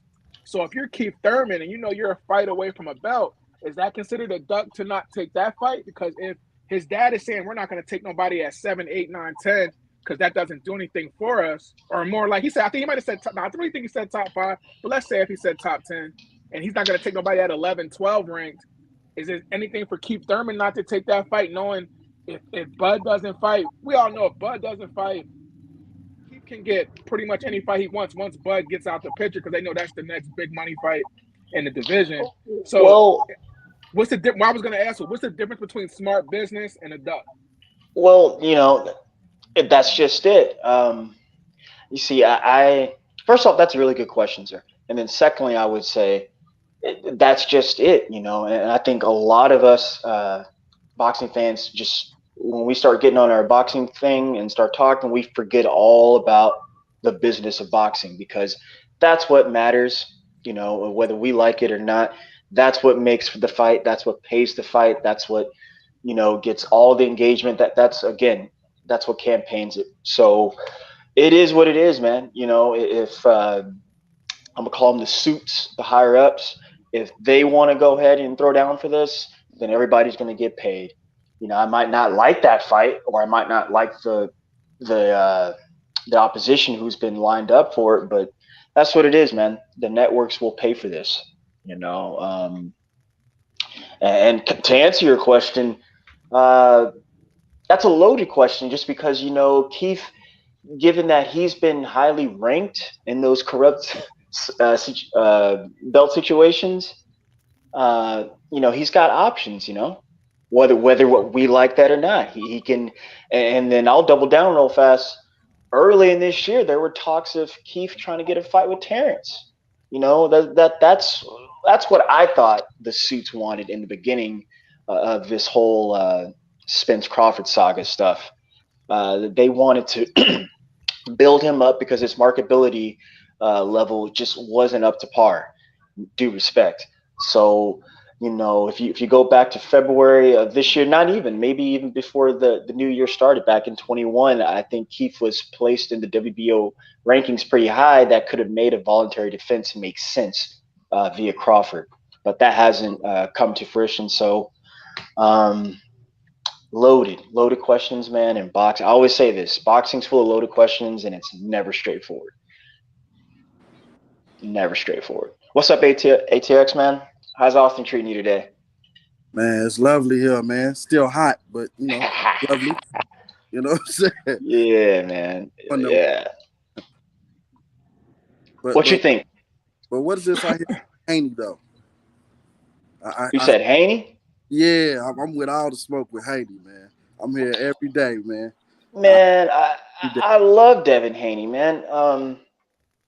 Devin, I'll say this too. I'm kind of stealing from BF a little bit, but it seems like a lot of us are just trying to pin Devin against a lot of fighters. But one thing's for sure, man. Devin always wants to smoke, man. He's always pulled up on people. He's always said he'll accept the challenges. He's one of the only fighters, dare I say, black fighters at his level, at his stature, who will, let things like off the cuff say those things. So I can't take that away from young sir. Devin does want the smoke, man. And he probably beats, even with his style, not even with style, he probably beats the majority of people. He's really that good. He's that dude. I just happen to think, he has contemporaries like a Tank, like a Ryan, who's just as good. So it is what it is. I think it's go ahead for now. Yeah, Q Lee in the building said ducking in boxing is simply a fighter avoiding a fight another fighter. However, the caveat is the fact behind the avoidance. For example, some stated Spence ducked Pacquiao, but the facts didn't support it. Yeah, I can understand that, man. I got it strictly. You either have to be sanctioned for that, you either have to be ordered for the fight, or there has to be a lot anyway. It's just inexact. It's inexact. Even when I try to do it, I'd have to sit down and literally have to write like a rule and go through all of the different accusations. I mean, all of the different aspects of it. But go ahead, man. I don't want to jump in the middle. Q Lee, loving that super chat, bro. And Low Tolliver also. Like I said, Low Tolliver said because they scared of Haney. You agree with that, ATX Realist? Man, you know what? Kind of agree with that. The reason why I say that, Haney been very consistent since the beginning. He's been calling everybody out, and all of a sudden, so has Ryan. But Ryan's a duck and Haney's not. But Ryan, listen. Let me say this: Ryan been going back and forth, and then he disappeared for a while. So with Haney, the only thing I don't like is what happened lately. Is when he said he wanted to fight Tank, knowing he had that contract to go fight old boy Cambosis. You shouldn't have said that. You should have just waited. But realist, he got caught up in that, and that's what I kind of meant with my comments earlier, saying that now us fans are kind of pinning those 2 or 3 dudes together and trying to force something there. But look, we all know the situation, like you said. So let's just wait and see. We shall see here in the next 18 months if such a fight like that magnitude will go down. ATX, I got a real good question for you, my brother. So we was talking about ducks and all that type of thing. If Teofimo would have won that match against Kambosos, does Devin make the kind of does Devin concede the things he conceded for Kambosos to make that Teofimo fight? I don't think he would have conceded that much. He probably Hold on. Not to cut you off, but he won and conceded. Why do you think he conceded for Kambosos? Because he knew he could win. that was He conceded because it was a for sure win, but he's not going to concede in that Teofimo fight because he knows here's a chance he could lose. So if he loses, he wants the payday that was out there. Exactly. What does that say about him? That's just good. Well, you can't say that because that's hypothetical, and he would have never got that opportunity because Bob Arum wouldn't have gave it to him. Right. That too. Right. But at the time, the networks pay for this, One gentlemen. quick second. Mike Kirkland said, "Thanks, John Boy." And Crawford still scares me. He needs to be more like Devin Haney and want it. Hey, he probably worried about getting beat up for the world for the world to see. Hey, man. Oh, it's gonna happen. If it does go down. I'm just saying, Crawford over there walking around Dallas. What you walking around there for? Sign the contract, brother. Much love in that super chat, bro. Disrespectful, ATX. Disrespectful, man. I don't get that guy. I don't get this guy. This guy. This guy. Feet to the fire, man. That's what everybody else feet to the fire too. Mm-hmm. But to what Fanon said, Fanon wasn't Teofimo at the zone during the Kambosos fight?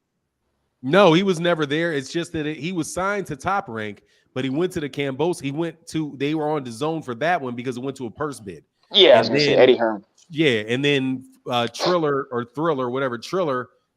fell off, and then Eddie had put up the second highest bid, and since then that fight went there, but then he's still in the contract with Top Rank after that. Yeah, because my whole thing is like when we're talking, because we were originally talking about ducks, and my thing is different strokes for different folks. If Undisputed was so important for Haney, and I actually feel bad for Haney because I think Haney has showed us that the Undisputed isn't as important as what we think it is because he's got all the belts and no one seems to really care. Look at Chill Bill in the comments. He said, I can't defend my boy right now. Talking about Haney. Duke Hall in that mug, he said, I don't have a lot of dough, a small blessing, brother. There ain't nothing small about that blessing, brother. Thank you, brother. Seriously, man. Thank you for supporting the channel and keeping it going.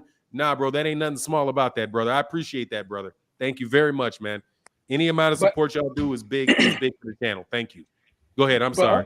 But no, it's all good. But ATX, the fact that because I'm a Haney fan, but he's not at the top for me, but I'm a Haney fan. But like you said, you seem like you're a diehard Haney fan. The fact that you already admitted a little bit that you think he wouldn't have did the things for the Kambosos fight that he would do for the Teofimo fight, being that it would still be for Undisputed and a much bigger fight, it does say a couple things about how we feel about ducks and calling dudes out. Because if you really want to be clear, take Kambosos, because we've already said that Kambosos wasn't as impressive even before the fight.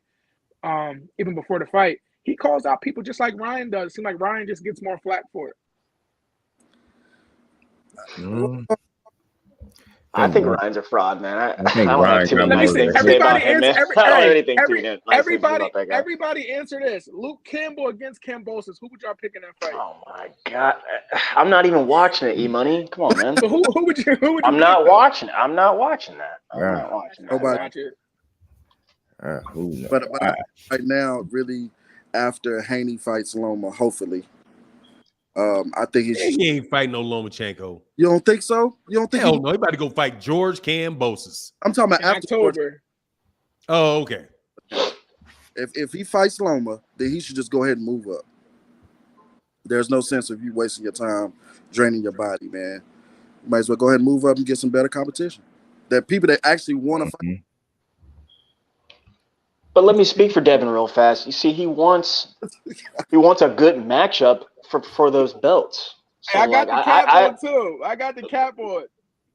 But I wouldn't want him to be forced to drop anything or vacate anything, without really getting the smoke for it. And I think he feels that way too.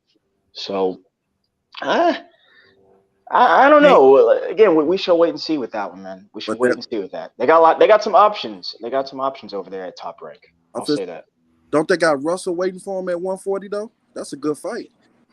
Well, Hey, Go ahead, hold Fernando. on, man. Eat money bags, man. Facts. You got something to say over facts over feelings? He says that you're a hat. He said, Oh, I'll cap. I I'm got the old. I'm hey, like, yeah, he say hey, you a hat, I got bro. I got the cap on, man. You know what I mean? Like, listen, I just call it the way I see it, good brother. Like at the end of the day, Haney calls out every name that Ryan said, Haney said, and just as far as Ryan is far away from those fights, Haney's just as far away with 4 belts. I think the difference is But- Ryan but got a history of not making fights and calling people out. It's like an extended history. I heard the name about 4 or 5 fighters. I think it's a little different with him. He a little more habitual with it. Every 4 or 5, yeah, but like just like in life, you look at it that way because you probably don't care for him. But every 4 or 5 fighters you're about to name, I can pull up a clip of Haney saying the same thing. Yeah, but Haney Teofimo, probably fought most of those guys with an exception of Tio. Who? Like The 4 guys, no Teofimo, no Tank, no Loma. That's the same names Ryan's calling Loma now. Only name. He went to go. Well, I know for now you don't like it. I know it. Man, you niggas, y'all give that man. But let's keep it real. If I don't care what that dude says out his mouth, bro. Only dude I know to duck him was Ryan Garcia. But go ahead. He has a chance to fight you, and you go get the franchise belt. What does that say? Say that again. Wait, say that again. If Haney talking about Loma, right? Yeah. But Loma, the same day went to go get franchise. What do we call that? But he didn't ask for that. That's Bob Arum and that's Bob Arum. 1 second. Eat money bags in the building. He said, Timothy Stoudemire was like, E-Money's 100. And Jeffrey Harris, man, thank you so much for that support, brother. It means a ton, bro. That $5 holler is big. Thank you, brother. He said, Bob will get Loma that fight before Tank, man. All that shit's going to stay in Top Ranking, if you ask me. But go ahead. What do we call that? If it's not a duck, what do we call it? Who are you asking the question to first? Anybody, whoever wants to. No, ask somebody specifically. Otherwise, 3 people will answer the question. Or money bags. So what do we call that? I can't call it a duck, good brother, because he had 3 of the belts, and he was going to fight Teofimo for undisputed. We at that point of the fight, we thought we was watching a fight for undisputed. If I'm going to fight and you see like that, those last couple fights Teofimo had were some crazy knockouts, and he had the IBF belt, and the IBF belt is what I respect, one of the most. I think out of the 4, it's the most respected belt. And he was going to have a chance at history. I think it should have been a situation where, like, I'm going to fight Teofimo, win or lose, you get the winner or something like that. But I can't say you're ducking when the world at that time, the world probably thinks I'm fighting a more dangerous fighter because he hit harder, and that's how a lot of people perceive it. Even though I think I would pick Devin to beat Teofimo, but I'm talking about how the world perceived it. And I'm going to fight. Technically, at the time, we thought he was going to fight for undisputed, so I can't call that a duck.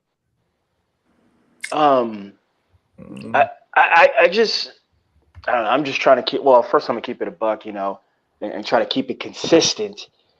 I don't even think WBC mandated the fight. I knew that he was his number 1 guy forever and ever and ever, and he just didn't fight him. That's a good question, Fernando. You know but I don't think WBC mandated that. So I'm gonna piggyback off you, E-Money. He ended up making a voluntary defense with Luke Campbell, and then he won it undisputed. That was very well known.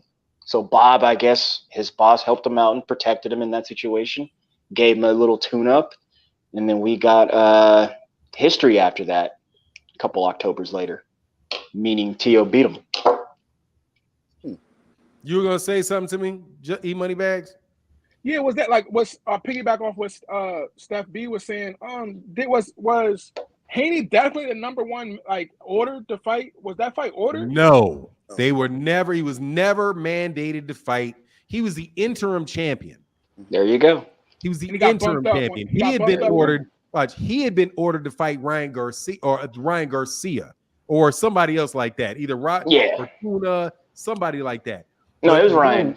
At no point in time was Devin Haney ever Lomachenko's mandatory. Never. Not for a second. They elevated and they elevated him to franchise status, which Lomachenko said he never asked for.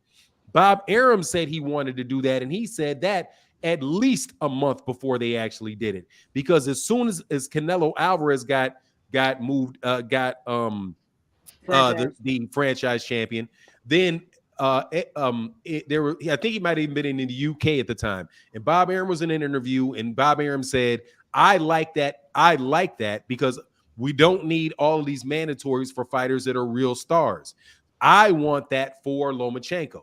So Lomachenko, no boxing media, he did not. Lomachenko did not ask. The promoter asks. And here's something how you know that's the case. Do you remember when Terrence Crawford, somebody was supposed to be representing Terrence Crawford, and they went to the WBC convention, and they said, hey, I want you to mandate, I represent Terrence Crawford, and I want Terrence Crawford to be you to order Errol Spence to fight Terrence Crawford. And they did that. The guy said that at the convention. What Mauricio Suleiman turned around and told him was like, look, you can't make that request. We need that request from your promoter. So let me know, have your promoter reach out to me. So you do not get, the boxer themselves does not petition the WBC for anything. Bob Arum petitioned him for that. But anyway, it cuts. The guy went and fought he went and fought the IBF champion to unify. Even if you didn't consider him to be the WBC champion at the time, he was still the WBO champion and the WBA champion. So at the very least, it was a 3-belt unification fight between him and Teofimo Lopez. To me, that is not a duck because unifications trump mandatories. I was just going to say that. Yeah, so how can he abduct in any scenario that you lay out? That is not a duck of Vasily Lomachenko.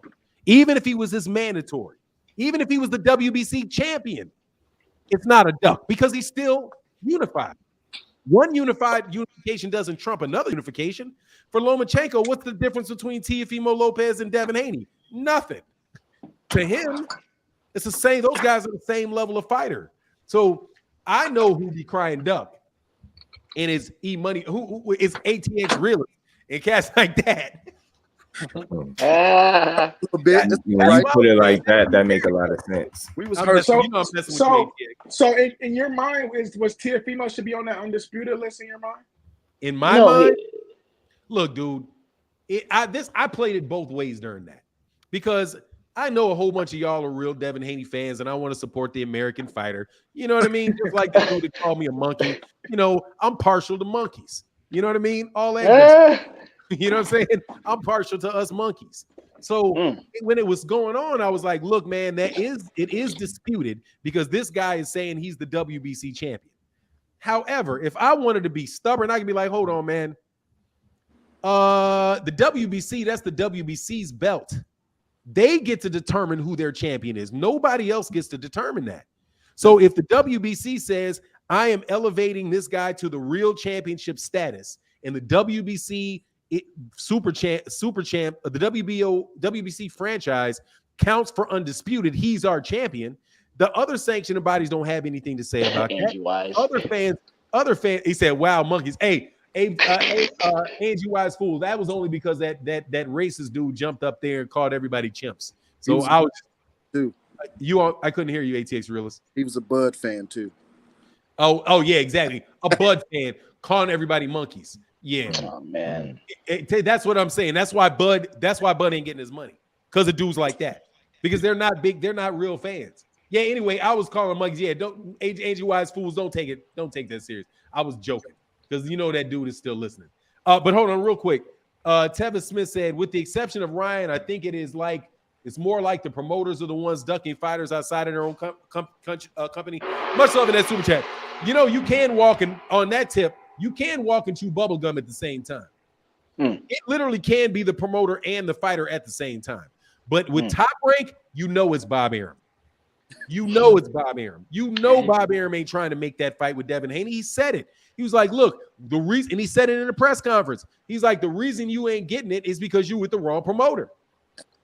That's what Bob Arum says. So I don't get to sit. I don't understand why cats be like, oh, it's all on Lomachenko. It's not because it's all on Lomachenko. It's not Bob Arum. That's because it's convenient for you to try to insult the integrity of the great Vasily Lomachenko. And you're trying to call this man a coward. So my question is, when you call somebody a duck, that's like calling somebody a coward. So do you really think Vasily Lomachenko was a coward and scared to fight Devin Haney? And I say this with all respect, dog, who ain't nobody scared to get beat up by. I mean, I suspect he beat me up, But at the same time, bro, I was like, shit, I may be able to take 1 or 2. You know what I mean? Oh man. But when you That's a lie. I don't. I know that man can hit in real world hitting. He could probably break your jaw. I ain't tripping on that. I'm just joking. You think it's a chance Bob didn't want that fight anyway? The Bob Haney didn't want the fight. Loma? He said he didn't want the fight. He said he did not want Vasily Lomachenko fighting mandatories. That's what he said out of his mouth. He didn't want that. So no, he didn't want that, and he didn't because Bob Arum has all of the belts in the lightweight division. He had them all. Yeah, he had the WBC. Because think about that. Hey, thank you, Joshua Furlong. And Jeffrey Harris said WBC is the mob's belt. Much love in that super chat, bro. So now, remind me real fast. Yeah, how go did ahead. they get the WBC belt again? Who fought for that vacancy? Vacant. Because It was after vacant. Lomachenko beat Luke Campbell for the vacant WBC. so after Mikey Garcia, that was dropped the Mikey belt. Garcia's previous belt, right? Yeah, Mikey Garcia dropped it, and they had a unification for first time. And you tell me these cats ain't funny that they ordered another champion to fight for a vacant belt for the WBC, similar to what they did with Canelo Alvarez in the WBC at 168. They had a reigning No, that's actually different. They had a champion from the WBA and the WBO champion fight a gimme fight for the vacant WBC belt, and they ain't want Devin Haney to beat Vasily Lomachenko. The WBC probably didn't want it. That's why, and I think they might have tried to sue him or something. Like, hey man, you're gonna have to, Bob, what's his name, Eddie Hearn. You got to do something for us. Like, okay, well, we'll elevate you to the regular championship or whatever. Anyway, I'm sorry, I went on for a while. That's all right. We got them belts now, though. Good to say. I'm gonna say something to the Yeah, you Devin do. Haney fans. I'm gonna make them mad right here. At that time in 2018, I think Loma would have beat Devin at that time. Boy, stop. He may beat him now. I don't know about now. I maybe Now. it's 50-50, but like then in 2018, if you insert Devin in that situation rather than Luke, I think Loma still pulls that out, man. It's just too much volume for him at that time, I thought. He has a chance to beat, I would call it 55-45 Loma in that fight. Yeah, I'm not mad at that. Now. I'm not mad at that. Loma's a hell of a fighter. Right now. Right now. I give it 55-45 Loma right now. So if that fight gets made, right now, everybody gonna buy it. I mean, I'm not gonna buy it. No, that's not pay-per-view. That's not pay-per-view though. I was about to say that fight's gonna be on channel 32. Hey, no, you're sure, damn crazy. Let me tell you why. Let me tell you why I say that. Lomachenko is a freaking beast, bro. Don't think that boy ain't no beast. That's a for real dude right there. He's a southpaw. He's a southpaw. So that jab, he'll neutralize that jab. And I'm telling you, if he gets on the inside against Devin Haney, if he can consistently get in on the inside against Devin Haney, dude, that is not an easy fight, man. That is a real fighter in Vasily Lomachenko. If he neutralizes his jab, and Devin needs a real trainer in the corner for that one. Yeah, it'll be a tough fight if he neutralizes jab. Yeah, but he needs a real trainer. Lomachenko called. You see how he whooped up on Nakatani and whooped up on Comey? I know that's not Devin Haney, but I'm just saying, man, don't sleep on Lomachenko, bro. No, I'm not sleeping on him, but I think a Lomachenko will bring the best out of Devin, though. I think Lomachenko's the worst fight for Devin, to be honest. Devin needs a trainer though for that fight, though. ATX, you need a real trainer for that fight, man. Nothing against Father, That's Trill why Bill, go to but you one need a real trainer. over there with Derek James. That's not his style, though. That's not his style. That's not his style. Tony T said was a beast. Nah, dude, was a beast in his very last fight. He beat the crap out of that guy. His last fight. Yeah, he beat the crap out of that guy. You gotta go watch that dude fight, man. He tore Comey up. I stopped watching that. I was like, this is a Nakatani beatdown. I'm was good. more impressive than me. He really beat the fight out of Nakatani. I didn't expect that. I expected him to wash him, but not the way he did. He really beat the fight out of that man. Dog, while you playing, he was mashing up Tiafimo too. From about 6 rounds on. Yeah. I thought he was going to almost pull it off for a second. I'm like, man, he went in round after round after round. Yeah, if he'd have won that 12. Yeah. That's a good point because I did think the draw was acceptable because if you go back and watch those exchanges when they did that, Tio didn't win that. He wanted no part of Loma when they what is exchanged. the real reason? Look at old boy's face. He started so late. Yeah, I think it was the shoulder. Or you think he was No, worried he respected about the power. It was simple. He respected that power. Yeah. He just, I don't know, man. I'm not. Yeah, it's gonna sound like an excuse, but I just think he respected old boy's power. That's all. Nothing more, nothing less.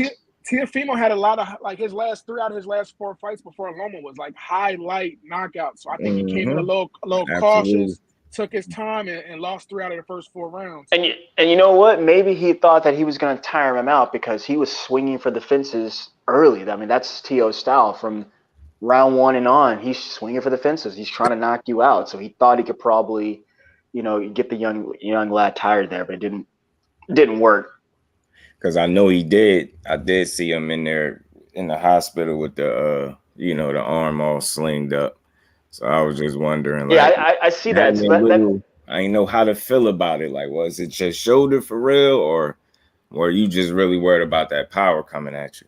Let me say let me say this. I see this comment for 9. Yeah. Let me say this, man. You laughing? Gotta rock with all these comments right here. Y'all gotta rock with y'all people too. That dude was a Bud fan. Y'all got him. I got Quincy. We got people that say off the chain stuff. Do I agree with that comment? Not really. No. Wait. Man, that's all people talk about is his boxing IQ, bro. But hold on. Are we always talking about people's boxing IQ because he pumps the jab? That's like that just makes him look more. Just because he pumps the jab all the time don't mean he got a crazy boxing IQ. Because boxing IQ is changing plans, going from plan A, B to C. His plan is A. He's pumping the jab all day, throwing a little right hand, stepping to the left, getting right back to it. Like, when have you seen him change? When have you seen his program change, brother? I said this ATX after he beat Kambosos, because a lot of us weren't really impressed with that. Like I said this to Fanon. I was like, look, man, I don't like his punch combinations, man. Like, that's not going to beat the best, But I was just going to let me ask Fanon this real fast. And then I can hear my dogs going off. I'm going to have to go let him out. They kennels in a moment. Specifically talking about the Loma and Devin situation, what are some flaws you see from both guys in that? And we'll start with Devin when they're facing each other. You asking me? Yes. First of all, I don't know anything about Devin. And I mean it, because I've never seen him in a hard fight. I've seen him, every guy I've seen that I've fought, I think he can do one thing, jab, stay on the outside. If he gets close, he grabs him. I've never seen him in any type of real adversity. Like, even that swelling that he had on his eyes against Kambosos is more of a headbutt.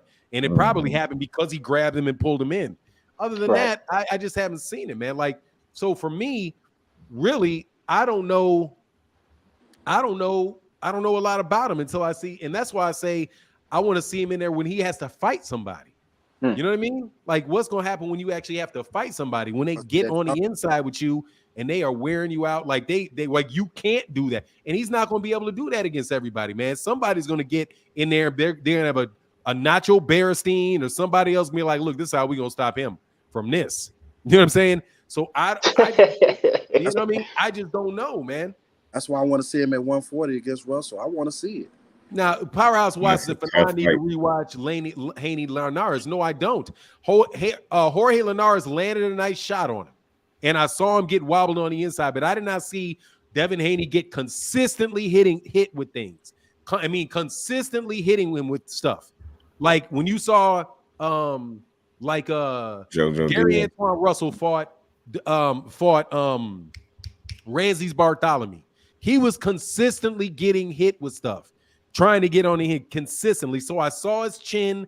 I saw his chin. I saw he took different shots, and I saw how rough and how strong he could get in that scenario. So I know, and I've seen. So my only question with Gary Antoine Russell is, what will happen if somebody's boxing him from the outside and he really has to box and he has to win in that way? I don't know. As far as now, what was the other person you were comparing? Was it Lomachenko?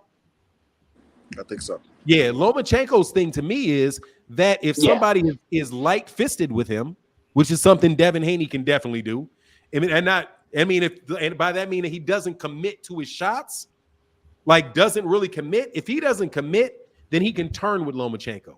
Because Lomachenko is a great athlete. Like he's a great athlete. So he'll hop angles on you like that angle hopping. Dog, that shit ain't no joke. That dude will be over. You'll throw a punch, his ass will be over there in a heartbeat. Mm-hmm.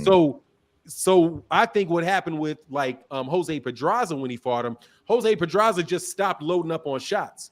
So whenever he would throw, and whenever Lomachenko tried to jump to his left, he'd already be able to react to that and be there. And so Lomachenko had to then make an adjustment, which is slipping shots on into the inside. And that's what I'm telling you is the issue with Devin Haney and Lomachenko. Because if Lomachenko can slip, and get on it, dude, Lomachenko gonna like them. Lomachenko actually throws punches faster than Devin Haney. Like he throws them consistently and he's so deadly deadly accurate with his shots. Like those shots is going exactly where he wants them shots to go. That's like, why we see it. What do you say? That's why we need to see that stuff, man. Yeah, go ahead. I want to put Devin in the fight. Go ahead. Hold on, let me say something. Hey, Blacksmith, let me read this. Blacksmith Ross, sorry, but Haney pot shot and holding will not work. Tio's power and reflexes worked on Loma, but once tired, Loma came back on Tio. Haney not beating him. That's I'm telling you, that's a tough fight for him, bro. It is. I agree with that, man. Much love in that super chat, Blacksmith Ross. Go ahead, brother. Put Haney in the fire, man. It's that time, you know. Barba D. ATX. He didn't even. I mean, we're talking about Tio. We're talking about Tank. We're talking about Loma. I'll be right back. One second. He didn't even. And Fanon can co-sign this. He didn't even want to get in the inside with Kambosos. Every time Kambosos got in his pocket, he just held him and pushed him back. And the ref helped him with. And I know he dominated Kambosos and the plan worked. But what if the ref's telling him stop holding? He didn't even want to get in the inside. And when we watched the JoJo Diaz fight, I like Haney, but it just seems like every time he gets touched, he just looks a little nervous. And he didn't get like even with him and JoJo's exchange, you're like ooh, like. And it's not even a guy that's got one shot power. Like I feel like when he gets in, I really feel like Loma can stop him. I feel like Loma can stop Haney. I got a question. If you in there boxing, are you gonna use every advantage you can? Absolutely. Just a part of boxing. I mean, it not be entertaining, but at the end of the day, he winning. Now, see, you're confusing the two things. Yeah, you're absolutely right. What you're going to do in that fight, but we're talking about in the perspective of another fight. So then, when you get in there with a Tank, and you're not going to be able to do that, you get in there with a Loma, you're not going to be able to do that. And we seen him get hit one time, and I don't put a whole bunch of stock in Linares. Oh, go ahead, Fanon. Gary Antoine Russell, you ain't gonna be able to do that. Because you try to grab his ass, he gonna throw that shit up off you. That's why we want to see it. Oh, I can't wait to see that one, man. You ain't never gonna see that fight. They ain't gonna make that fight. Never.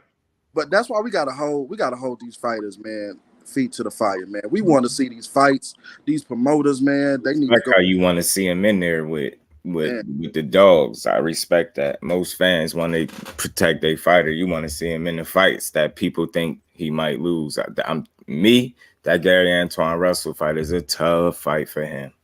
Ooh, but I watch the whole fight. Yeah, I'm with you.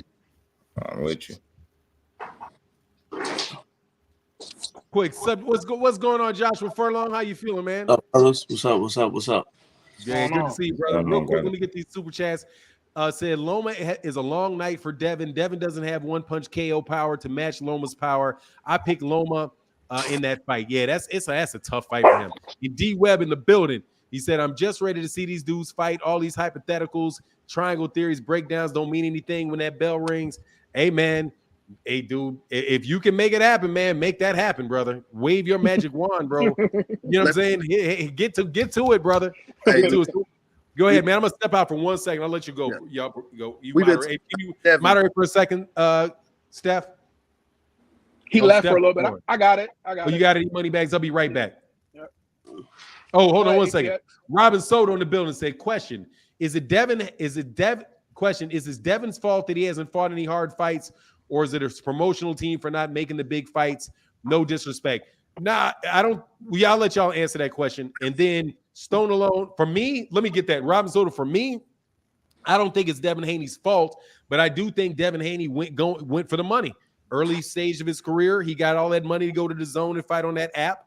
As a result of that, he's going to fight the guys that DAZN can get, and DAZN really didn't have a lot of guys to get. So is it his fault? I mean, to a certain extent, in that regard, if he would have signed with Top Rank, he probably would have. He got the fight as soon as he signed with Top Rank. He got it right. If he was with the PBC, he may be in line for a fight with Michelle Rivera or Gervonta. But he decided to go over there to that app where there wasn't anybody. Stone Alone in the building. Much love in that super chat, brother. Thank you for that support. He says, salute the chat and the panel. Thank you, Stone Alone, brother. What's good with you, brother? And my man, Jeffrey Harris, said, that's why Tank will beat Haney late because of the constant pressure. Much love in that super chat, Jeffrey Harris. Y'all want to discuss that? So go ahead and moderate for a second if you would. Oh, Timothy Stoudemire, one more time. He said, Josh, how you see Tank and Devin KO or decision? I definitely see a KO in like the 10th, 11th round. Because I feel like they're going to have to engage. Sorry, my dog as well. They're going to have to engage. They're going to have to engage at some point. And I don't think Devin's just been hit with a real punch yet. And I don't think he's going to be able to take his power. It might be like a Rolly situation. He just runs into some shit. I think it's going to be an upset. And that leaning over to the right going to get him in trouble against Tank. I know y'all watch Haney. That's one of his flaws. He's going to keep throwing that. Tank's a southpaw, so that jab's not really going to affect him as much as people really think it is. That leaning over to the right would be Tank's left. I think that would be a bad move. And I've seen him do it in several fights. Repeated. And if worse, he's just going to try to fight too much on the outside. But he will have success on the outside. I agree on that. But what favors is his ring generalship. He knows how to close down the ring and get you where he wants you. Absolutely. To set up. My only thing with that is I would just be a little shaky if Devin feel like he already up 7 rounds, because we all know how slow Tank starts. Devin might run for the next 5, man. And if Tank don't get that shot, he mess around and lose on them cards. Tank got to start fast. Yeah, Tank's he's probably gonna have to start fast. But he just knows how to, like I said, he just knows how to close down the ring. Hey, one word on that. Dog, that's what I don't like. Because Tank ain't just going to be walking forward at Devin and letting Devin fight on the back foot, throwing shots. He will move backwards, bro, and force. If he moves back, I'm going to tell you for sure how this works. If Tank were to fight Devin Haney and Tank moves back, kind of like, did you see it when he fought Francisco Fonseca? No, like Francisco Fonseca would not engage with Tank. Tank will do something. Tank will do this. Tank will start fighting backwards. Yeah. He'll just go. It'll just stay on the outside and force Devin Haney to come forward. If he forces Devin Haney to come forward and Devin doesn't, Devin's gonna lose that fight on the card because Tank's the money guy. Yeah. And they will rob his ass for sure with Tank. Like you will get robbed for sure if you pity patting, if you not engaging and he's just sitting back and like waiting for you to come forward and y'all staring at each other for long periods of time, dude, you're gonna have to come forward. You gotta have to come forward and get that off of him. Hold on one second, too, bro. Blacksmith Ross said, ATX Realist, salute to you and everyone. Look, I've seen refs tell boxers to stop holding it, late in fights if it's a high profile fight. Real tough on Haney. Yeah, dude, especially if them dudes can't. And what if you can't hold them? I agree. You know what I'm saying? What if you can't clinch? Like you try to clinch Errol. Like I'm going to tell you for sure, if there was a Errol Spence Jr. at lightweight, dude, Devin Haney going to get mopped by that dude. Somebody fights like that, dude, that it will be a nightmare. Hey, my man, Chillville said, where's Joshua Claudy? Much love in that cash app, bro. I'm going to dip off again, man. Thank you. Bob Arum and them was not going to be talking about Kim Bosa's holding and this, that, and the third. If he gets in a fight with Tank, the PBC is going to be all on that, all leading up to that fight. Hey, don't let him hold the whole time. That's going to be a thing out there they're going to have to speak about, and the ref is going to be mindful of that. Mm-hmm. I mean, like I said, you never know what you're going to see in that fight. We may see a whole different Haney. May see a whole. I'm hoping Tank fights him the way he fought Pedraza. That's what I think. That'll be a factor. You know what I hope? I hope they watching this. They need to get it on. We ready to see. You know, what does a whole different Haney look like, brother? I know Rise be on here sometimes. Man, look here. We getting tired of the back and forth. Make it happen. But what does a whole different Haney look like in your eyes? What is he gonna be doing? Maybe he's we don't really know. Maybe he's saving something for Tank. You know, he been knowing Tank for too long. They already any plan B he can have for Tank. He needs for Tank. His plan A has to work because sitting in the pocket with Tank is not going to do him no good. Getting in and out is not going to do him no good. He's going to have to do what Devin always does: that stay on the outside, move around, hold, rinse and repeat. What if he adopt Isaac Cruz method? What's gonna happen? Isaac Cruz is way short. He ain't gonna be able to come on. He ain't gonna be able to do that. What if he adopts it? It gave him trouble. That's like saying could Isaac Cruz gave him trouble because Isaac was a shorter fighter. Smaller, That's like saying Isaac do what Devin do against Tank. That's it. Come on, that's not. Oh, that can't be the plan. And I think if he attempted to fight the way Isaac Cruz fight against Tank, I think he'd get knocked out. Early. Hey, real quick, let me get these super chats. Tevin Smith said, why y'all talking about Loma, KO, and Devin? Gary Russell Jr. isn't a big puncher, and he dropped Loma. Gary Russell Jr. is a better fighter than Devin. Easy. Subjugated Truth. And I thoroughly believe that. Subjugated Truth said, Tank will not stay at the end of Devin's jab. Tank is going to pressure Devin into a fight if he can catch him. Absolutely. I believe that. And I think, dude, you know, you guys were talking about something. I want to make a comment. When you said, like, ATX Reels, I think you said that, you know, he may show something different. To me, Devin Haney is like the opposite of what, like, typical fighters do. Like, you usually see early in their career, you see the animal in them. You see the athlete in them. You know what I'm saying? You really see that. It's almost like Devin Haney is a finished product style, like a finished product stylistically. It just be interesting to see. I just want to see what he's going to do in a war, man. That's me. We need to see that because right now, I'm head out. My dog is wilding right now. Questions, you know, of how he's going to look, but he may pull something out the hat. You know, when you win fights, you know, people turn into different people, man. When you're in a dog fight. But it's like Fanon just said, it's like when you watch the NBA draft and you look at a guy like he has all the potential in the world, but it's going to take some time to get here. I feel like Devin doesn't have a high ceiling. Like what you see with Devin is what you get. I don't see Devin, especially against Tank. Now, he might, a lesser fighter, he might see, let me see what this wrinkle can do for me. But there's no way he's going to sit in the pocket or even go in and out, inside and out with Tank. That makes no sense. He's going to do what he does to even more. He's going to pump the jab. He knows he can get some early rounds, and he's going to hope he has enough rounds to win the fight and not hit the floor at no point where Tank is getting up 2 points in a round. I feel that. Because how many times are we going to say we hope Tank starts faster? He's probably not going to start faster. And Devin's not going to go in there and trade or get on the inside. And that's the thing. That's the thing about Loma. Loma will get inside of Devin, especially with the footwork and the way he steps off and steps back in. He knows he has some tricky things that can get inside of that jab and make Devin pay. You know what I mean? So I got a good question. So if Devin go to Dallas and trains with Derrick James, would you guys still feel the same? Why would he do that? Why wouldn't he? You know, because they already talked about it. Derrick James said he would love to train Devin. I mean, if he was to do that and actually be able to implement some Derrick James schooling and his actual game plan and be successful with it, I mean, that would make him a much more dangerous fighter for sure. So is Derrick James going to give him the Errol where it's walk your guy down with that good jab, get inside and pound the body, or is it going to be Jamel Charlo where we're working on heavy shots? Because Devin hasn't shown either of those. So what is he going to get out of that? Though. And Devin loves to go to the body. Yeah, he goes to the body pretty well too. I just feel like he goes to the body from the outside, coming off the jab, getting in and out. Do you want to throw that shot against Tank? But I think Derrick could get him more comfortable being in the pocket. I don't think listen, when I watch Yeah, even Frank Martin.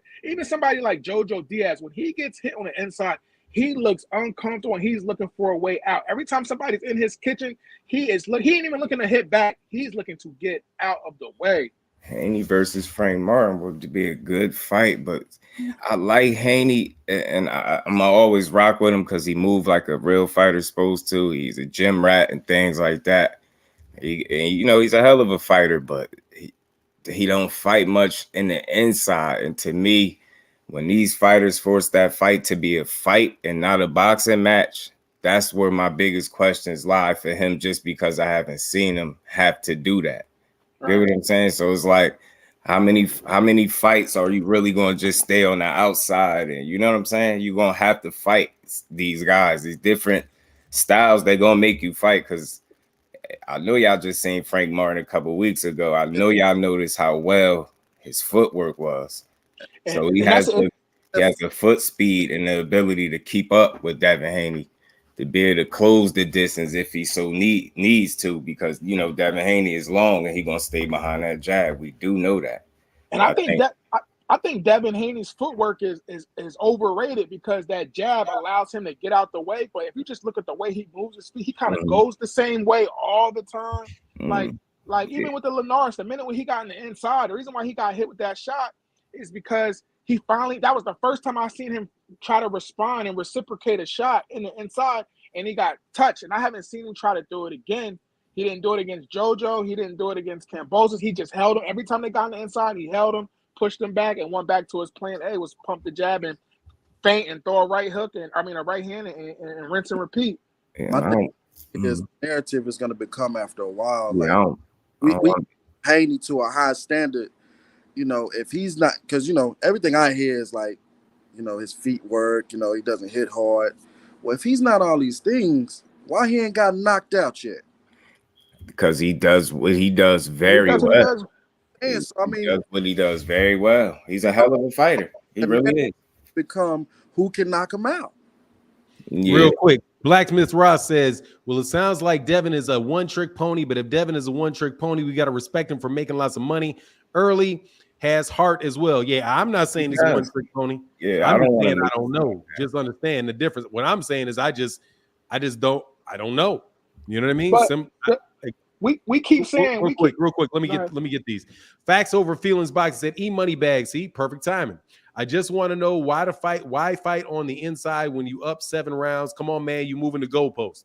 I didn't see. That's not what I said, brother. What I said was, in those moments in the fight when people get inside, he shows you got to have personality in the ring. When people get inside, he shows how uncomfortable he is. Mm-hmm. You know what I mean? When JoJo, he destroyed JoJo. You didn't even have to listen to the scorecards. You knew he won the fight, but sometimes there's a fight inside the fight. Devin could have easily won the 7th round, but with a point in that little thing, I'm not saying this happened in the 7th round, just hypothetically. And say in the 7th round, when JoJo does get in the inside for 10 to 15 seconds, or in those intricals in that round, Devin looks extremely uncomfortable and he gets out of there.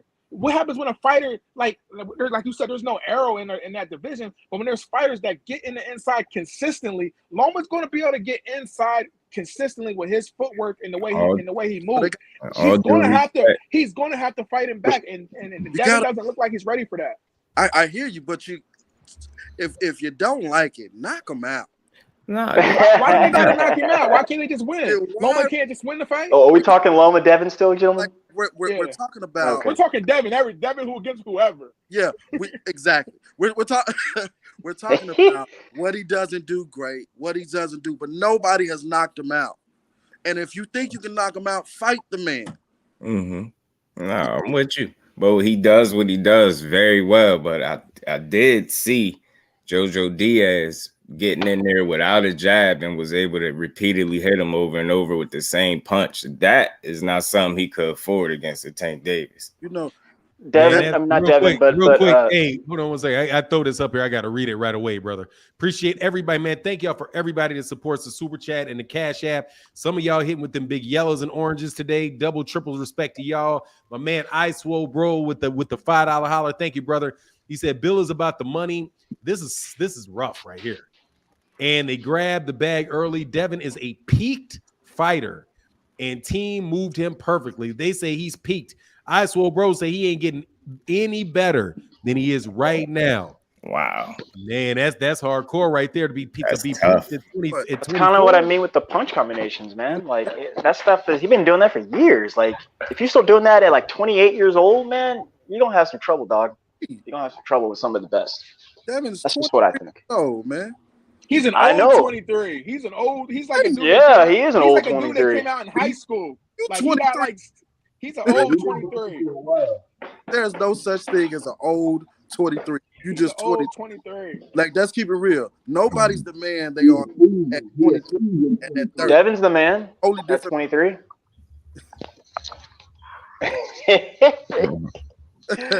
He is. Yeah, undisputed champion right now. What y'all talking about?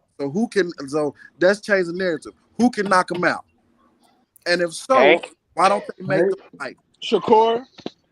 That was a bad matchup for him. Oh, I'm telling dude, you. Maybe, I but think I'm not so Devin sure to put that. had I'm not. success against Tank, but I think Gary Actually, Antoine Russell. what am I saying? What am I saying? I'll tell Actually, you you know what, who knocked him Fanon? No, I'll tell you who knock him out. Gary Antoine, Russell, Regis Prograis. Yeah, Regis. Well, but you know what? Regis I'm not saying they tough will, fight. but who could? That's Gary how- Antoine Russell, Regis Prograis.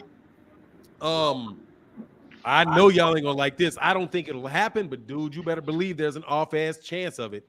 He better not get hit by that hook by Ryan Garcia. He better not get hit by that. Nah, he beats him. But No, you know I know what's he not- did. No, don't get me wrong. I'm saying who could. I'm saying who has the power if they clip him, because you got to look at guys with one-punch knockout power. Tank's Right. got one-punch knockout power. Ryan Garcia got one-punch knockout power. Regis Prograis got one-punch knockout power. Somebody, if your head is up there on that swivel and you get cute, dog, don't act like Ryan can't turn your lights off, dude. Ryan can turn your lights off if he gets there. I don't think he will. Don't get me wrong, I don't think he will. But if you talk about somebody that can knock you, and Gervonta, who just went somewhere. That was Mr. Dixon. But you know what, Fanon? I think, you know, given what I saw from Antoine a couple weekends ago, I think Devin can outpoint that. I think Devin can beat him. You know, and you said yourself, and if he gets boxed on the outside, which I think Devin will probably beat Antoine. I think Antoine Russell fought He's smart enough to stay. He's smart enough to stay away from the He power. fought a little emotional that this past week. Yeah, but you know, overly I mean, aggressive. everyone's fighting for stuff, man. I mean, Yeah, no, but I'm just saying, I just really think that's one of the main reasons he was getting clipped the way he was. He's already an aggressive fighter, but I seen a little bit, you know, extra. I felt like he was emotional and he was smothering his work. He was being a little careless in spots where he really didn't need to. And then credit to Bartholomew, because some of those punches that he did land wasn't Russell having his hands down and just being completely reckless. He was placing some of those punches very well and having success. He took advantage of Russell being overly aggressive. Made that fight tough for him. Antoine's defense was his chin that night. Yeah, Unfortunately. for sure. Real quick, Subjugated Truth said, hey, man, thank you for the big yellow in the chat, brother. Thank you so much, man. Salute to you, Fanon, and to all the boxing fans for not talking about EJ and Bud. I'm already depressed with all the fight hype. I'm going to therapy next if this fight don't happen. Yeah, I feel you, man. What's the thing y'all were saying, man? I wanted to dip in on something, man. Devin? It was Devin. What was it? What you guys talking about, though? I was talking about Antoine and Devin. You know, I said he could outpoint. Oh, yeah. Dog, let me tell you, man. I don't understand why people underestimate Ramses Bartholomew. Ramses Bartholomew switched from orthodox to southpaw like 6 different times. He did. He's got that funny ass jab. I didn't know he did that well. I didn't know he switched that well. I didn't know. Fighter, bro. What? I said, do y'all feel like the Ramses Bartholomew fight and Gary Antoine Wilson fight was stopped too Hey, early? be quiet, Cleo. Yeah, Stop definitely barking. stopped early. Premature. No doubt. I was thinking the same thing. Yeah, definitely was stopped early. But I'm telling you, man, that dude is not easy to keep up off you, bro. And Devin's gonna hit him with some stuff. But the thing is, if you hitting him with it, but you still can't get him off you. And see, like Tony T said, Gary Antoine not ready. He out of control. Dude, he fought I still maintain those are harder fights than Devin Haney fights have been. Yeah. Ramses Yes, sir. Bartholomew is not an easy fight. Neither is Victor Postol. But hold on, when Tevin Smith said Devin came up to Mayweather gym game a plan A is working. There's no point of going to plan B. You know, that's true. No doubt about it. That makes No sense. doubt. But yeah, and my man said, Mike Curtis said, hell yeah, it was definitely early. Definitely early stoppage. I ain't gonna make no lie on that. Especially because it was so competitive. I could see if he was trashing him up until that, you know, the knockdown and you stopped it, but nah, it was too competitive to stop it that early. You were supposed to give Francis a guy with one loss, you know, only up until that point, you're supposed to give him more of a chance. Exactly, like Godbody said. Two things. I'm sorry, man. I'm sorry for cutting off, man, because Cass is supporting in the chat. My man, Mr. Johnson in the Cash App said, "What's up, Fanon? At work, so I was running late today. Hey, thank you for showing up at all, brother. I appreciate it. Saturday morning. I'm blessed to have y'all up in here talking boxing with me." And Godbody said Ramses and Postall had 30 fights in. Yeah, man, they do got 16 fights. These two got 30 fights. These guys are former world champions and been in there with the best. They are legitimate. That's tough matchmaking. That's a real test. It's a real test for that dude, man. But go ahead, man. Go ahead, y'all. I'm sorry. So how do you feel about Errol Spence and Bud? We're gonna get on the topic. We got to.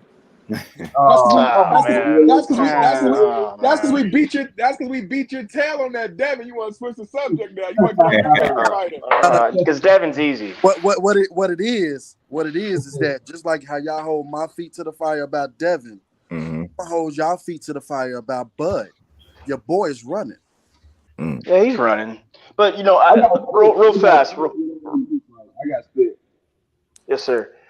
When I was introduced to Fanon in the chat and all you guys, that was the very first thing I said. I was like, man, we're not getting that fight. And they're like, why? Because he don't want it. And thus far, he does not want it, man. So I sound like a Debbie Downer. Like, I'm over it. I don't care, man. Like, but let's be honest. Whatever. I do care, but like, because I want to see the fight. But like, dude, I accept what Mr. Bud doesn't want. He doesn't want to fight this guy.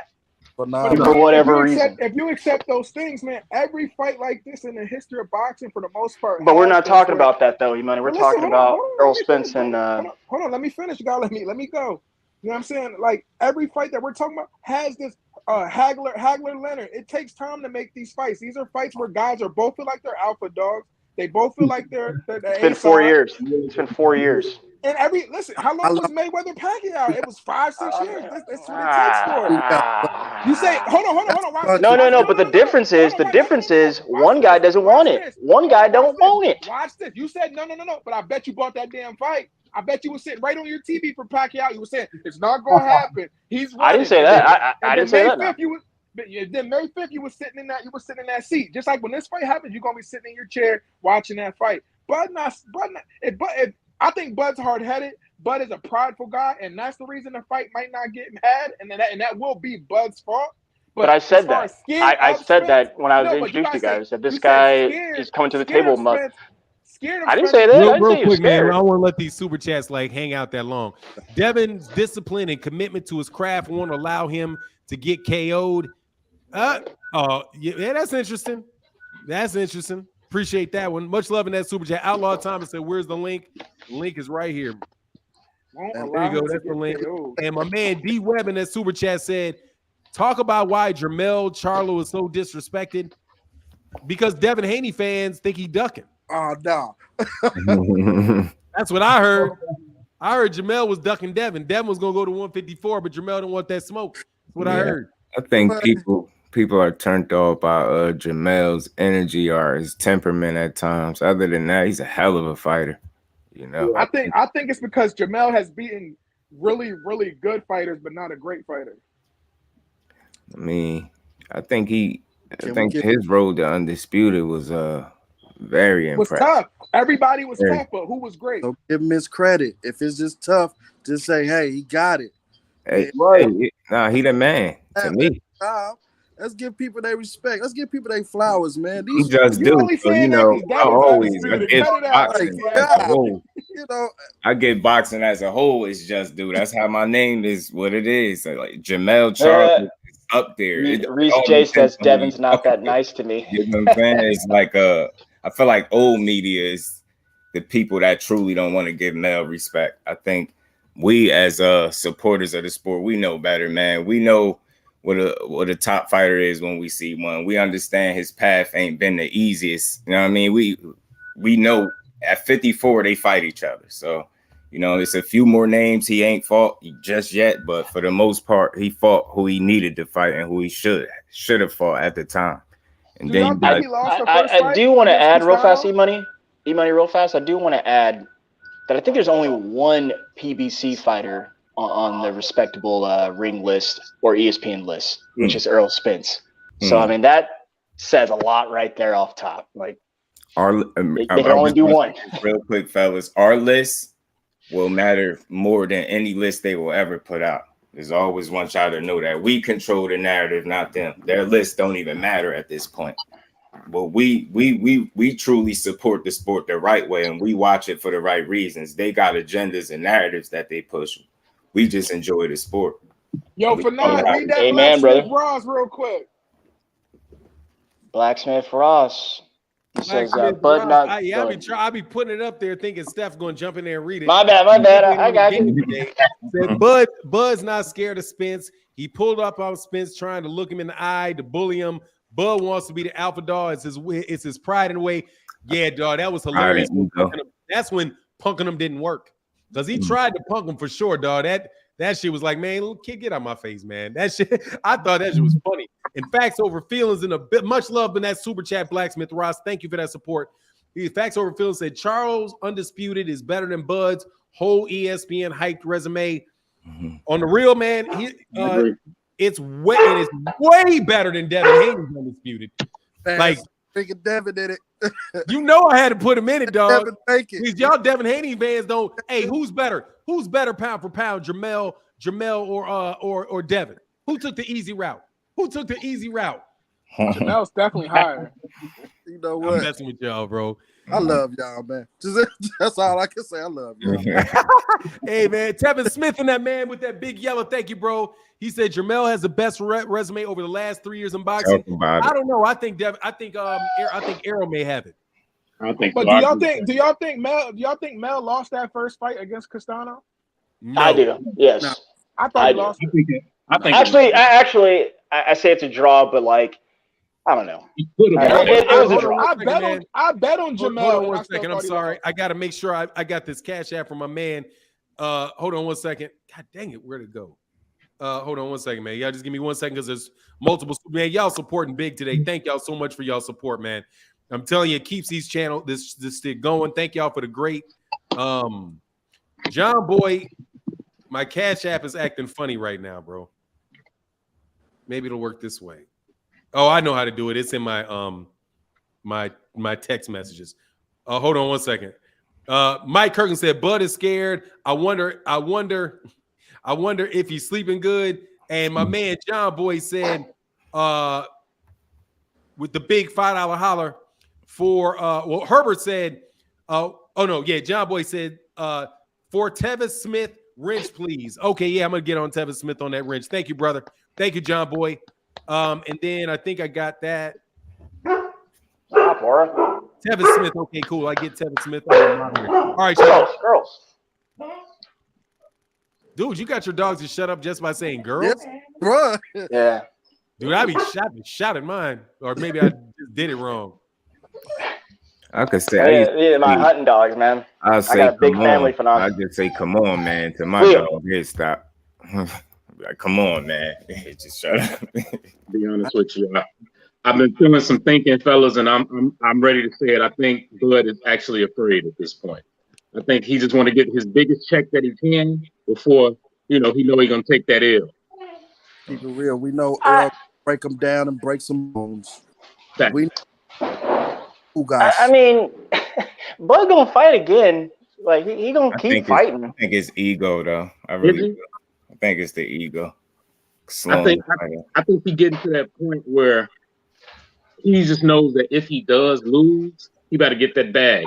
Check that bag. Because this is his hard. This will be his toughest fight. Man, and I just rewatched the Bud and Porter fight. Don't do it. Don't fight him the same way. But I'm gonna tell you what Bud problem is. He's not signing anybody. He want a bag, but he's not signing.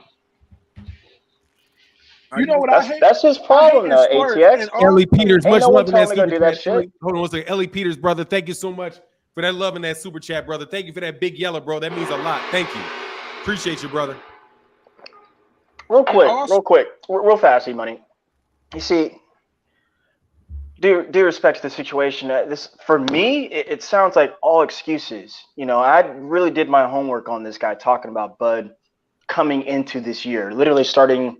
I'll have a starting point right after the Porter fight, and then he shocked us all when he said in that press conference, "If this guy can't give me the fight now, how you gonna get it for me in the future?" And then he drops that egg and says, "I'm leaving him. Plus, I'm suing him." All that kind of good stuff. Then you fast forward a little bit. He doesn't have any backing. He did that, and then it really rubbed me wrong with that Radio Raheem video he did back in February, saying, you know, the black fighters don't sell type of deal, and they're trying to, you know, turn us against each other, all that crap. Just all this misdirection. And then I thought to myself, well, I get it. He's in a bad position because he does want to go undisputed, but there is a lot of smoking obstacles in front of him that's gonna, you know, make that difficult. And over here at Top Rank, everything's been hunky-dory, easy going. So that let me know in my fanaticism, in my head, like, man, he's in a bad spot, and I don't, you know, there's no telling what he'll do. But what I do know, talking about Errol now, is that those guys are the way they do business. They you know, that's not for them. Bringing all this crap to the table is not practicing in good faith to me. Straightforward. And they're not gonna play around with this crap. And they have. I'm surprised they've been letting it drag on as long as they have. But if you actually listen to what Steven is saying, because he's dropping nuggets every single time, whether he's talking about this mega fight or any other fight, and he doesn't have to do that. He's the only guy who will come out and out of all these boxing executives and actually give us a nugget or two. And then me, since it's such a big fight, I'm like, you know what? I'm only going to listen to Steven and company, Errol himself, Terrence himself, and then their respective trainers. And every time it comes to Bud and company, it's like the joke we had the other day. It's like, hey man, I'll pay you on down the road or something like that. You're gonna be like, nah, man, I'm not doing that. So real quick, man, Herbert Johnson said, I got AJ, but I don't think Bud is scared. I just think he doesn't understand the business of boxing. I think Bud understands that business of boxing well. I just think that dude's trying to get his money, man. Ain't nothing wrong with that. Let me get these real quick, bro. Thank y'all so. Dang, where'd it go? Okay, thank you so much, Tevis, the new member of the Wrench Gang, said Bud wasn't scared of drunk Errol, but focused Errol got Bud and his whole team sounded a little shook. Man, that's man. That's one way to look at it. That's one way to look at it. My man Outlaw Thomas looking like that. Like, yeah, y'all handle me, run through them, so I just make sure cats don't have to wait. My man Blacksmith Ross said, look, guys, we can afford to talk reckless and call Bud scared. Watch someone going to call him Yellow Belly next. There's a lot of behind the scenes stuff that may not sit well with Bud. We don't know. Yeah, that's fair, man. What do y'all think about those big time yellow super chats, bro? What do y'all think about that? And again, thank y'all for them yellow super chats. Huge. That's what I was going to say. Real fast, man. I'm just going to finish up real fast. So I said all that to say this. Like, since I knew that coming into the situation, fast forward to August 6th, today, this is what it is, man. Because this guy, to me, don't want to fight him. Now we can talk about those super chats. So everything, all the excuses that we're making up for him, like, this is why you don't want to fight him, man. And for me, I'm just like, all right, cool, man. Like, you don't want to fight the guy. Like, great. So let me ask you. Hold on, let me get to the super chats real quick. So that's where I was kind of going to, is that in every sport, which is not necessarily fair, but in every sport, we can watch ESPN and we know how much a dude is asking for. We kind of have a good idea of what the team is offering him. We have no clue what they offered Bud. We have no clue. You can't. Let me read this super chat real fast. I'm sorry, money. So rude. I'm so sorry. But John Boy says, Lone Star, love you, man. But do your job and read the super chat. Yes, sir. I will. Go ahead, E-Money. I'm sorry, man. I'm sorry. It's all good. It's all good. But we always know, like in certain football, basketball, those baseball, those sports, we kind of know, like, just like if y'all I don't know if y'all watch baseball, but you know what the Nationals offered Soto, you know what he turned it down. You don't know in boxing what Bud is getting offered and why and what he's turning down.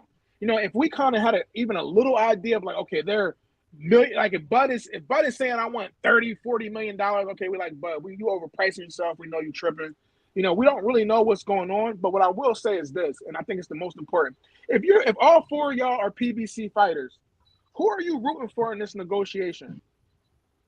Who's rooting for? Well, it's easy. I'll tell you, Errol, but let me debunk you. No. I want to debunk that. I want to debunk that. Let me finish. I let you finish 3 times. Hold on. You just said like if you're a PBC fighter, you're gonna root for Bud because you want more guaranteed money when you step in that ring.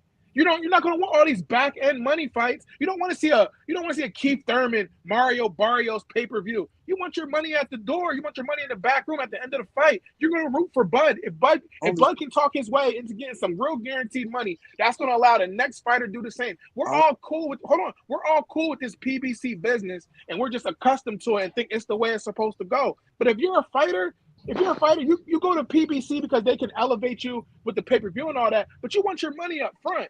You think Errol doesn't want the big money that Top Rank was giving Bud at the end of every fight?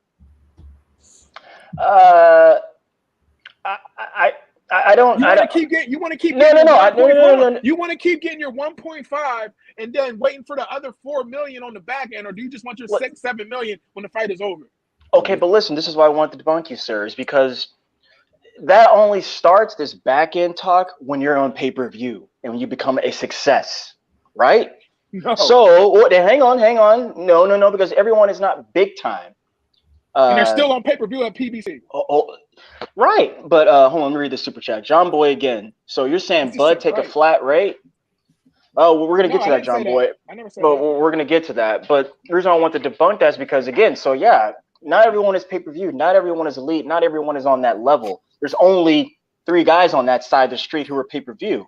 That's Deontay, Gervonta, and Errol, right? And then, yeah, you got some other guys, of course, but they're not, the face of that and, really bringing in the cash for the company that is. And then secondly, I would say, look, we do kind of know the negotiations because since we all know who the A side is, the B side, because that is the business of boxing. This is why I come so hard at the situation. This is why I said all that crap moments ago about how I feel about the fight. It's because we want to act like A side and B side don't matter because of these names. It does. Errol is the A side. You agree with that, right, E-Money? Yeah. Okay. So Bud is the B side. So A side and typically in this situation don't have to do much. Not at all. I do understand that he's negotiating, but what I do know, I don't know, you're right. I don't know the specifics. I know it sounds like I'm not saying a lot, but I don't know the specifics, but he did offer this guy a percentage. And I think that's better than nothing, especially if you haven't been able to be successful in a 50-50 outcome. So you just said he offered him a percentage. Every fighter. 1 second, John Boy said. So are you saying Bud take a flat rate just to make sure y'all get to that? And let me get to the second one. My man I Swole Bro said Bud is way too comfortable with Arum early in his career. The moves he's making now should have been made early in his career. Much love in that super chat to my man I Swole Bro. All right, y'all. Make sure if y'all could address that during that would be great. Sir. You see, and that last super chat right there. Now, had Bud handled his top rank career differently, we'd be talking about an entirely different conversation, E-Money. I probably wouldn't even have that opinion that I had moments ago. But that's what it is, man. This is what Fanon just told y'all when you work for Bob Arum, Bob Arum's calling them shots. That's why people try. That's fine, but we're not with Bob Arum. Bob Arum's not even. He has nothing to do with this fight, man. I don't know why people want to bring that up. Can we hold Bud to the same standard as Haney? What the hell did you? What do you mean by that, ATL? We make a lot because I'm telling you, if it was Haney, like he wrong and all that, that's holding to the same standard. He over there stalling. Dog, you cannot hold mere mortals to the standard of Black Jesus. Lord Haney, I don't even want to say that. That's messed up. Oh man, can't be calling folks lords and shit. I'm just saying, Bud got to get the smoke for this one. I mean, you can sit up there talking about contracts and all this and all that, but you wanted the fight as well. You stated you wanted that fight too. Show us that you want the fight and sign for it. We get that you should make some money. Don't get it wrong. Fighting Errol is not easy, but just get it done. Let me ask you Timothy Stoudemire says the channel appreciate you, John Boy. Salute. We do, John Boy. Thanks for keeping the lights on, G. Let me you too, ATX. Y'all, we keep telling all these people that this fight is not going to do numbers. Win, lose, or draw. Let's put that to the side for a second. How are you, Bud, if you wake up Sunday night or Sunday morning and you don't win, lose, or draw, and they say this fight did 1 million views. I mean, 1 million buys or 800,000 buys, 900,000 buys, and you didn't get close to money you were supposed to negotiate because he's supposed to take anything and make y'all happy to make this fight. That's after the fact. I think we're reaching. I think you're reaching right there. Yeah. You can't say after the fact. It's a prize fighter. Here's my thing. Well, let Outlaw go. Let Outlaw go. Outlaw, go ahead. So I think my biggest issue with Bud is when he sat down and did that interview stating Errol should just take less money if he really wants to fight, blah, blah, blah. Y'all remember that? But now when the ball is in his court, he doesn't abide by those same standards. What's up with that? You're the one, you put this out on the table. You're the one that said, oh, he should, if he really want to fight and he want to be great, he should take less money and we can just get it done. Well, now you're in that position. What's up? Hypocrite?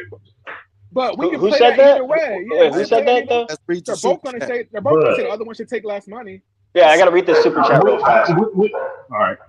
Yeah, to Tevin Smith here again. Bud needs to understand that PBC does business differently than Top Rank. Correct. I think he does. He just doesn't this care. is what we're going through, man. This is what we're going through. Another super chat by Mr. Mike Kirkland. If Crawford don't take the fight with Spence now, will y'all respect him the same? That's a really good question. Well, I'll start with you, E-Money. Yeah, and from here on out, man, Steph B, let's do like Fanon said. We'll just start and work our way around so everybody get a chance to speak because I feel like I'll be talking over everybody. My apologies.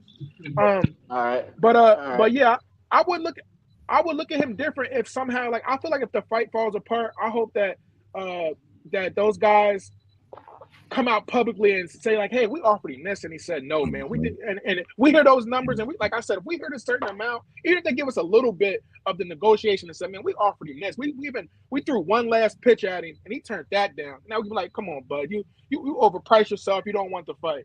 But if you found out that those numbers were way off, then what the man is supposed to do? My thing is, how much different could they have been? What did he fight Sean Porter for? That was mandated. When you Google it, it was. $6 million. Right. Hey. Sorry, guys. My dog. You sure Sean Porter was mandated? Yes, sir, it was. I think it was. It did get a purse bid, but that was mandated. Like, he magically appeared in the rankings, but that was mandated. WBO said, we want this fight. Okay. And he came out of retirement, by the way. And Bud didn't want to fight him, by the way. I'll be wearing this shirt today, fellas. Y'all see that? Oh, nice. Shout out to Los Angeles, baby. Nice. Yeah, man. That fight was electric. The stadium was like, you could feel it in there. You know what I'm saying? Whenever these dudes decide they're going to fight, I will be there. See. Yeah, I'll just say as a supporter of it, like, I know it's, the more I speak on it, you want to try to understand the business side, but just as a pure, like, spectator, man, get them, man, whatever they want so we can get the fight we need. Man. Pay them and get them men in the ring, man. They risking their lives. It's a lot on the line. Please pay them some type of way so we can get this fight. I got to drop a couple extra thousand. Let's go. Look, that's fine. Yeah, they're going to get paid. That's fine. Yeah. But again, I just don't want to disrespect how we get there. Yeah. Meaning the A side and B side. Right. They'll work it out. Stop. Hit that Blacksmith Ross. Yeah, let me get this super chat here. Damn, man. Screen is messing up. Yeah, Blacksmith Ross says, look, we don't understand because Bud gets paid from non-pay-per-view contract money and spends pay-per-view back in money. The business is different. We just want the fight. Simply put, yes, sir. Blacksmith Ross, salute. I agree, bro. There's another one as well coming with Motorsport Sports. Bud shouldn't take less money unless it's 50-50. Wow. The ball is in Bud's court, and I wouldn't be mad if the fight don't happen if Crawford not getting 50-50. I want to hear more on that. I want to hear more on that. Why does he deserve 50-50? I Well, mean, again, that's disrespecting the math work on how we get here. We all know what. Go ahead. Well, let me say this on the past super chats. With Errol, it's more of a he's been wanting to fight Bud. He's been knowing he's gonna have to fight him eventually. So when they agreed to fight and you face to face with somebody and you say, all right, let's make the fight happen. You expected in goodwill that, hey, I know you want to get paid. We're gonna get you paid. We're gonna agree upon a amount. We're gonna fight. But what's going on now, we just see a bunch of stalling and talking. They've been talking for years, you know. And I know Earl, you know, I'm pretty sure most guys from Texas, we don't do too much talking. If you say you want to get it on, we're going to get it on. That's it. That's all we need. As far as the 50-50 part, I don't agree with that. Earl has more belts. It is what it is. He's the A side. He gets paid more.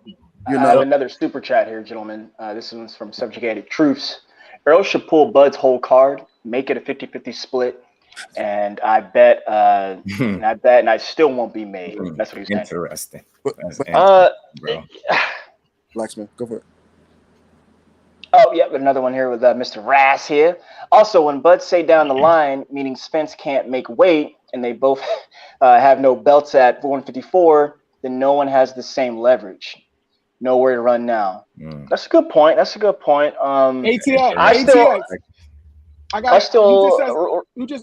ahead.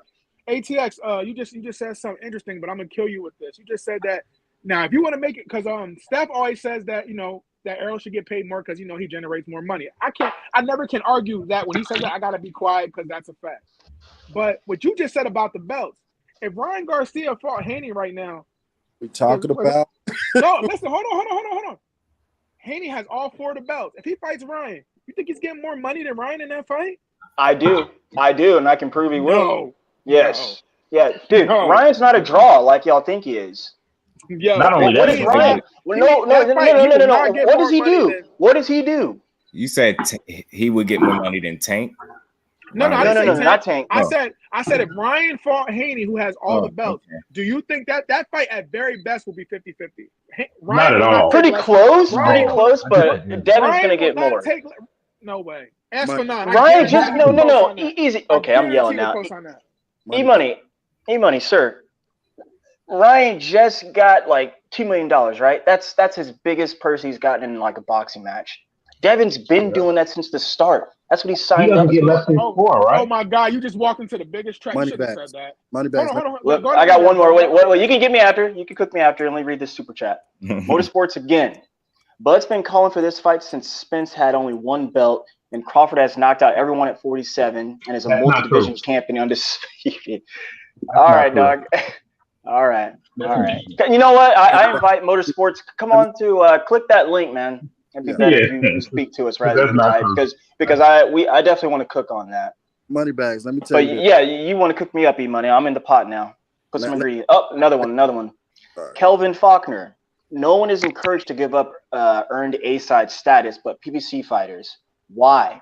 Not only is Bud not selling, Errol did all the heavy lifting, and Thurman versus Spence makes similar money to Bud versus Spence. I agree with that. Agreed. That's a good super chat, sir. Shout out to you. That's in the super chat right there, man. Oh, Mr. Kirkland coming through as well again.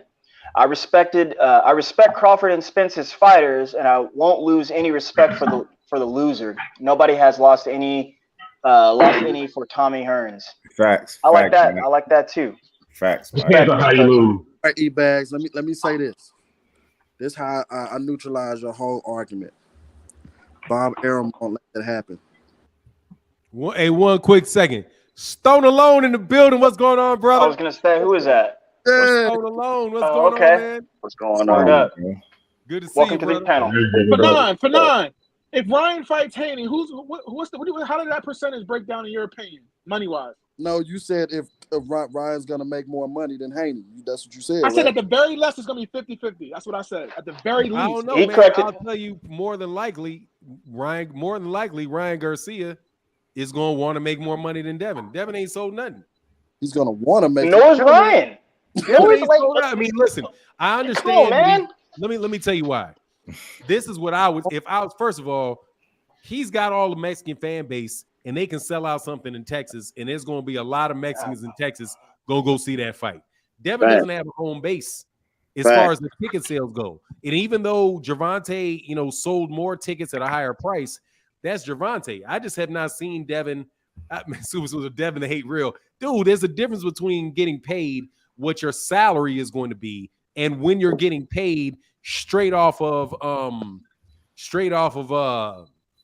your sales, but that's not what Ryan's getting paid off. Ryan's over on a budget in DAZN. However, that fight's going to be on DAZN. Wouldn't you say that? Do you think? Yeah, because Haney is a DAZN fighter. So I mean, yeah, but I don't think. But let me put it this way: with all the belts, then Devin could probably get 50-50 because it's all the if he has all the belts. But if he takes the belts out of it. Don't go for that if he stay with Top Rank. I don't think they're gonna fight Devin anyway. I mean, Ryan Garcia ain't fight no damn body. Ryan Garcia ain't gonna fight because Oscar De La Hoya is trying to sell. Oscar De La Hoya. Hey, I dropped that. Did drop that link to my man Motorsports. Yeah, I did. I think I did. Yeah. Oh, here you go. I'm sorry. I think I did. Okay. Yeah. Okay. I dropped that link for you, Motorsports. Mike Kirkland said, respect Crawford and Spence as fighters. I won't lose any respect. Okay. Yeah, I wouldn't. I did want to answer that question. Heck, no, I ain't gonna lose no respect for either one of those dudes if those fights don't happen, man. These guys got to get paid, man. Support fighters, win, lose, or draw. You know what I mean? Yeah, I'll support him, man. And I'd support Devin Haney in all his fights too. I've just decided that since you ain't all aboard with, if it ain't all aboard with Haney, you're a hater. I'm like, all right, I'll have some fun with it. But seriously, man, I think I don't.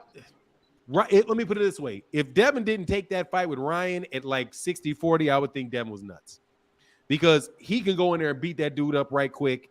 Get his check over there from DAZN, and then he whooped Ryan. That's going to be a big crowd, and it helps his profile. But I just don't think any of these dudes really are looking for Devin until he gets to 140. That's my personal belief. I got a question. How many times Devin got to take less money than everybody else? He never. When does he have one? I'm saying he did it once. Every time he has to take less money every time he fights a bigger name. Like I feel like people are going to start making that a trend just because he did that with Cambosis. I feel like they're going to start trying to make that a trend. But they never add context to it though. ATX. Why did he do that? It's not going to be a trend if he fights Gary Antoine Russell. It won't be a trend if he fights Matias. It's only going to be that situation if he fights Gervonta Davis. If he fights Gervonta Davis, that's just what it is because everybody's taking B-side to Gervonta. It may be the case if he's with Ryan Garcia, maybe, but I do understand Steph's point on that. But, and if he fights Errol, it's just what's going to be. He's going to take less money than the next guy every time he fights a bigger name. It's just how it goes. What's going on? I want Stone Alone to have to wait too long. What's going on, Stone Alone? I just want to iterate on that 50-50 crazy talk. It should never be 50-50 for Bud. I'm sorry. Bud is for two reasons. Errol did all the work, for one. Errol is also the man who's going to bring all the money to the fight. He's the cash cow. For two, Bud don't have a home. So you're fighting on PBC. I understand. I truly understand the fact that he's a champion. He's a damn good fighter. I'm not taking none of that from him.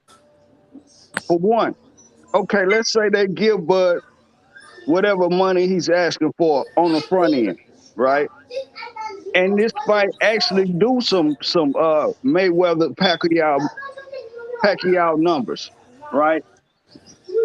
Then when Errol get all the money, Bud gonna feel like he was slotted. So take the money on the back end, like everybody else does. Make the fight happen. Get your fighters, get your fan base to pay for the fight like everybody else, and make the fight happen. Hey, and didn't he bet Errol $1 million on the fight? That's helping your purse there if you win, right? Yep.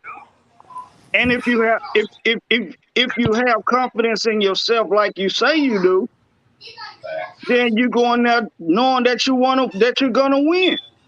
And then the So second fight, because it's gonna be a 2-fight deal. The second fight, if you're the winner, then you straight Real quick, out whoever one. has a baby, whoever got that very sound like a beautiful baby, but can you hit mute? Because we can hear your baby. We can hear your baby talking. Thanks. All right, sorry. So I'm waiting for the fight. I'm really about to be put in some type of psychiatric ward, going crazy about this. Like for real. I'm trying to map out my calendar, man. Come on, what's up? Man, you and me both. I'm trying to take time out from work. I'm trying to go to the fight. I'm trying to pay for the pay-per-view. Man, look, make the fight happen, man. Whatever it takes, bro. Whatever it takes, for real. I'm with you. Team Big Fish. Facts. Facts. I just wanted to throw this out there. A lot of times when we pick who we think gonna win between the two, people interpret that as us picking a side.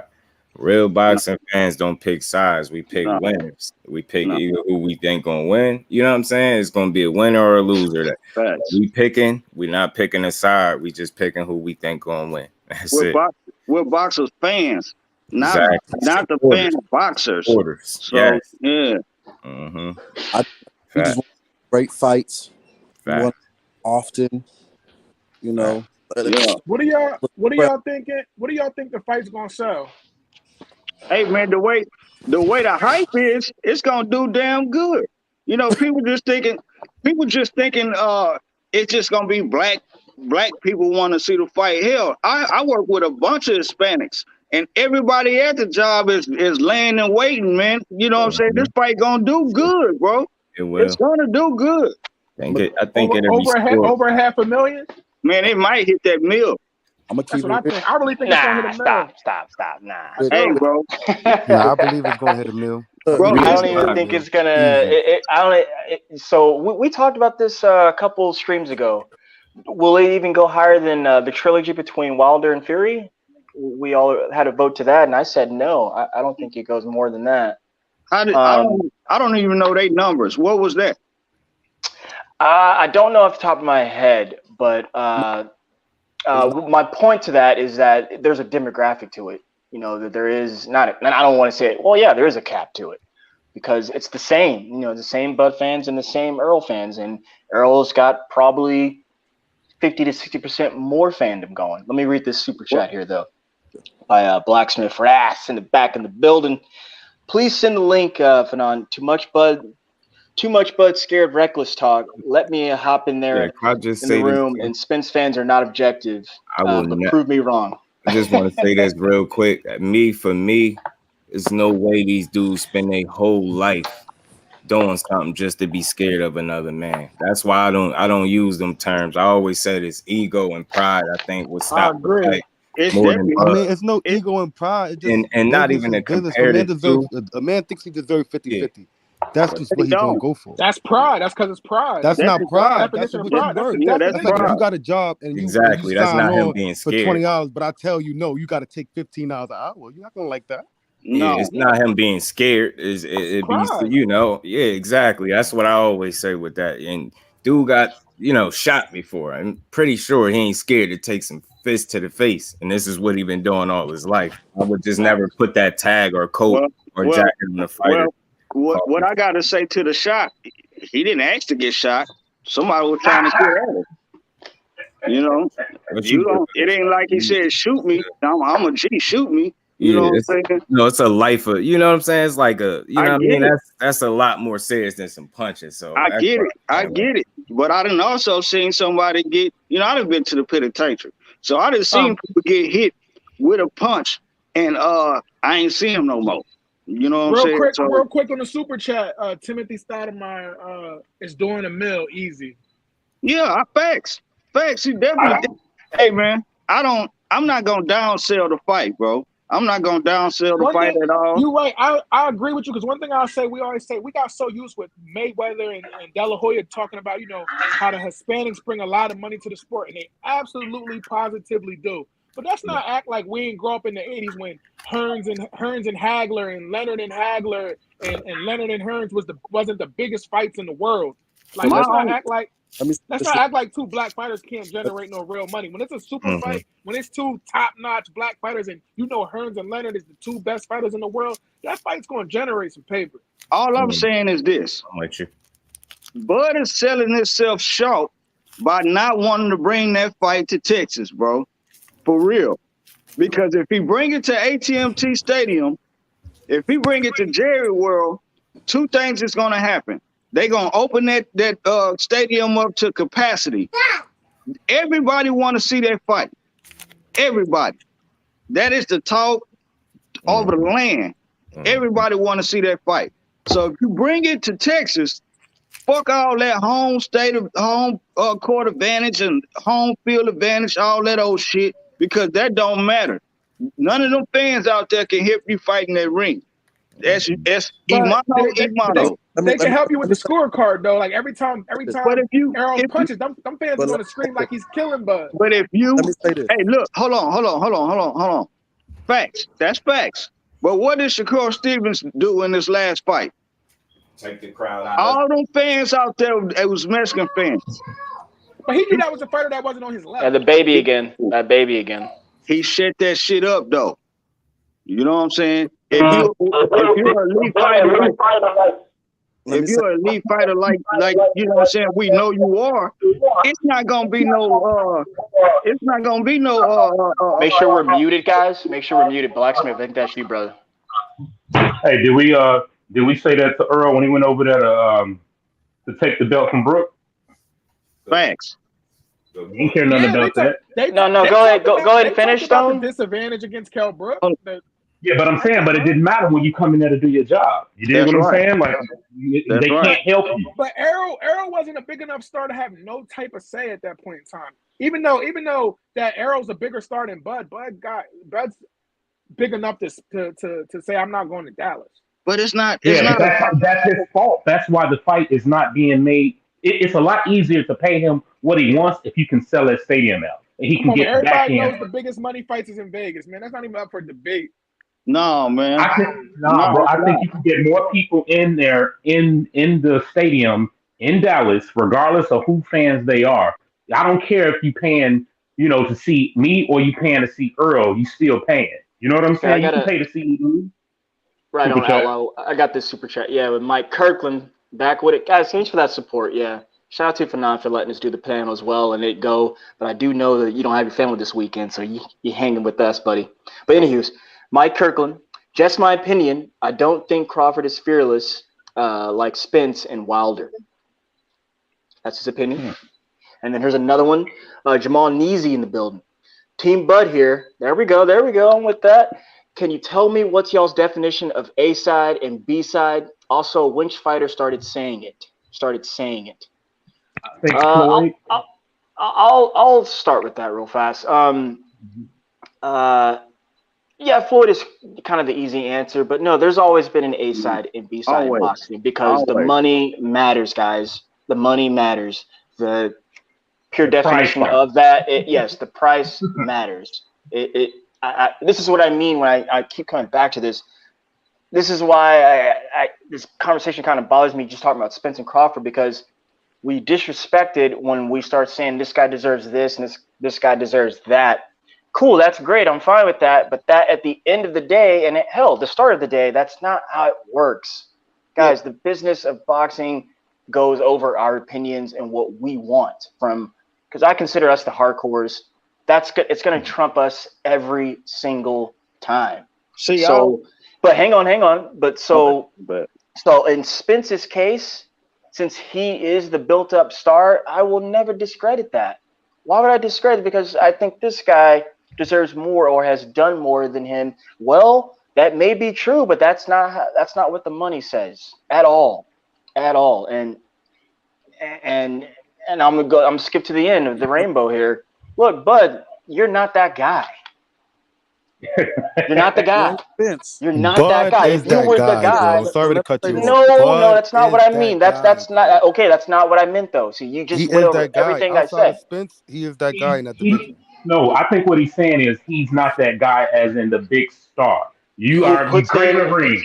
In No, that but square who puts But Bud butts is in a the big seats? star. They just been pushed differently. But Bud is a huge Okay, star. fine. I'll grant that. Fine, I'll take that. He is the guy, but you said he's pushed differently. Great. Well, when it comes to being pushed, hang on. When it comes to being pushed, how does that translate to dollars? Because you got to think about it. Spence No. resonates from How does he that comes translate from to dollars, though? right, but it doesn't create the dollars. It's just that So that's the Terrence point. Crawford was not fighting on pay-per-view all the time. Most of his That's fights the are on Neither was point. ESPN Spence. now. Spence has only got 3 or 4 fights on pay-per-view.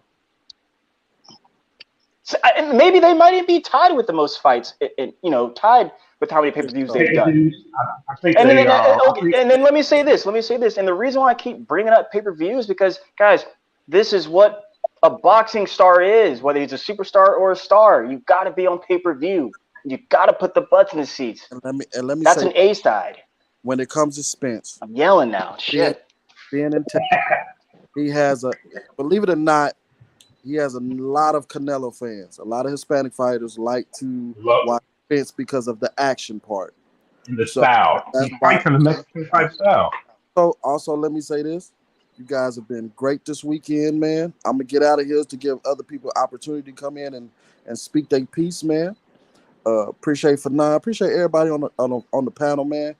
Drop by during the week, man. We love to see y'all, man. I'll take it Thank easy. you, brother. Remember, before I get out of here, Lord I Haney knew it was coming. all day, every day. And shout out to Quincy, man, for being a crazy Haney fan. Yeah. Shout out to Quincy. Hey, ATX, stay hydrated, man. It's hot as hell up out there, man. Easy, man. All right, man. See ATX realist. All right. It's a bag. It's not bag is going to replace as the resident Devin Haney supporter. Please don't come up here talking crazy. But I did put that link in there for you. We're gonna go another half hour if y'all good. Yes, sir. I like that. You guys Appreciate it, good? man. Yeah. Like I said, I ain't got my family with me, so I can go a little longer. Yeah. Well, I missed you last week. I was like, All right, let my man get on though with my man Blacksmith Ross. Yeah, go ahead, Blacksmith. Check. Can you hear me? Yes, sir. Yes, sir. Okay, I wasn't sure if it worked. I'll see if I can sum this up in like 2 minutes. The Bud Crawford and Spence thing. Look, I'm not a Bud fan. I'm not. I rock with Thurman all day. At the same time, Thurman has broke my heart a lot. It looks real bad, but I rock with him. I'm like a Bears fan. Bad and good is what it is. I'll stay with him. Hey, you like a in my opinion, just opinion. Not sorry, say it again. You say you're a Bears fan? Can you hear me? Yeah. Yeah, Chicago Bears fan. Even if they break my heart, I'm not leaving. That's just the way it is.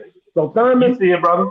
You know, yeah, exactly. So with Thurman, man, looks real bad, and I'll stay with him. I mean, I hate it. He does a lot of things, but at least he's truthful. He'll tell himself. Well, back to Bud. See, Bud, with some facts and also opinion, who I think is in the fight, I think is Bud. Some of you guys think it's Spence, and that's fine. I'm done with that at that point.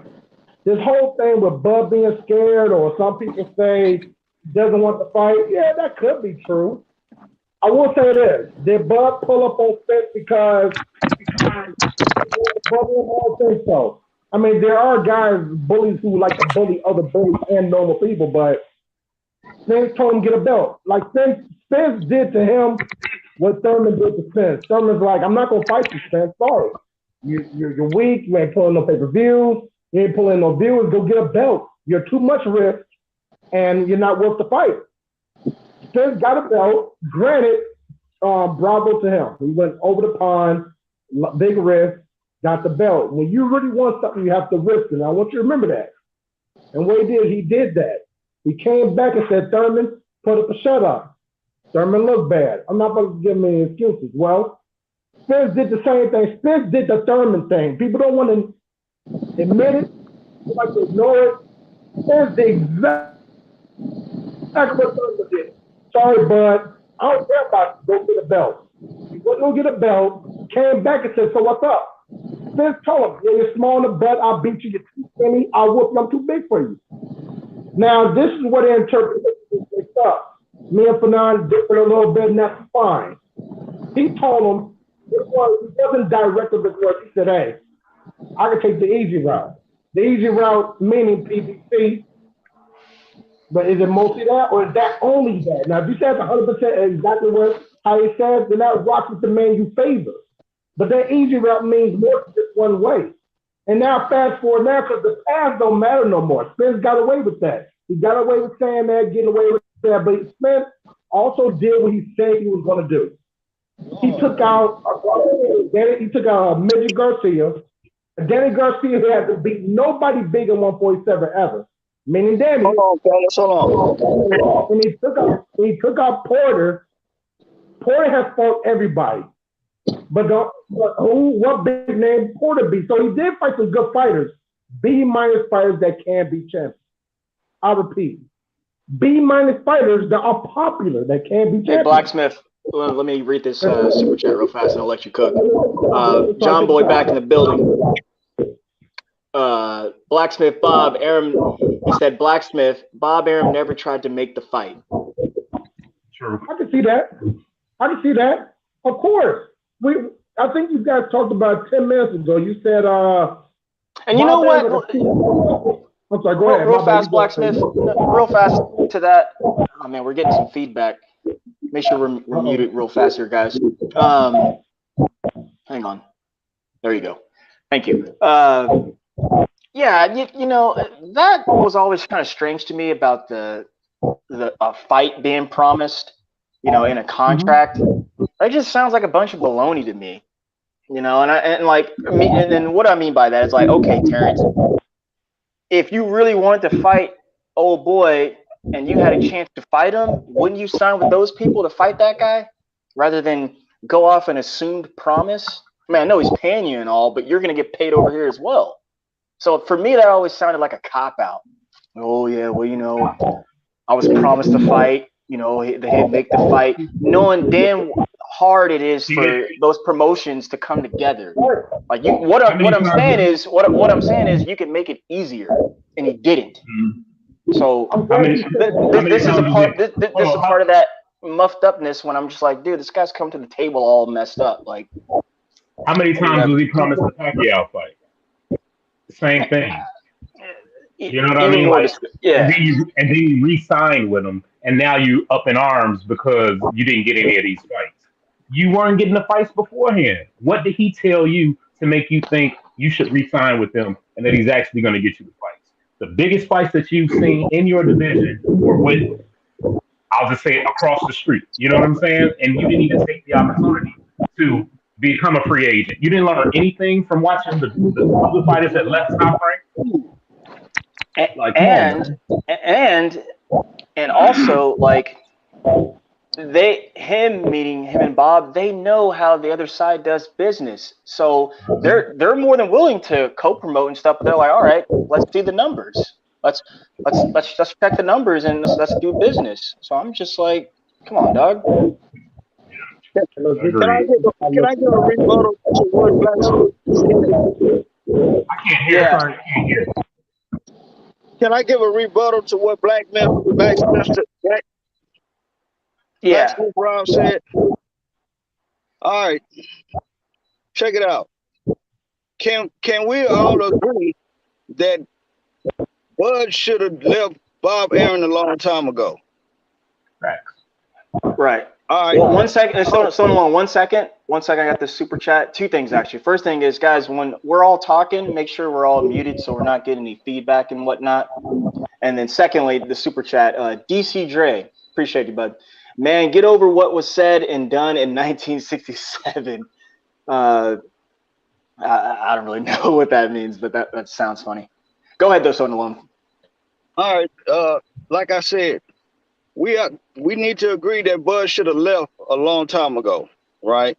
Mm-hmm. That in itself, that's what's hindering Bud right now today.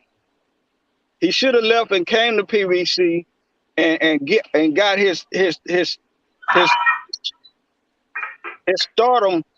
When I say stardom, I mean like his star power to get all the fans that he deserved. right? Because Bob Arum didn't do him right over there.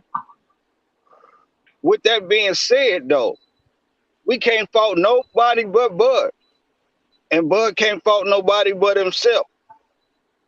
Now we're in a situation to where this is. I wouldn't say this is a make or break, but the way he handled this negotiation is what's going to dictate going forward. Yes, sir. I agree. He can't botch this negotiation and think you're going to get a fight with Charlo. And even if you mandate and get a fight with Charlo, it's still going to be a B-side. And Charlo, if he fights Charlo, it'll be he would drop his WBO and he could drop his WBO belt and be the mandatory for Charlo. But mandatory, like how he did Jeff Horn, and then that would go to a purse bid. And I'm not 100% sure if Charlo gets the bigger money in a purse bid. Yes, he does, because he's the champion. Yep. I don't know. He's the champion, and if you become a mandatory, it's always 60-40. So he's not only going up there to a bigger risky fight, because I don't care what nobody say, you may fuck around and get knocked out. Excuse my French. You know what I'm saying?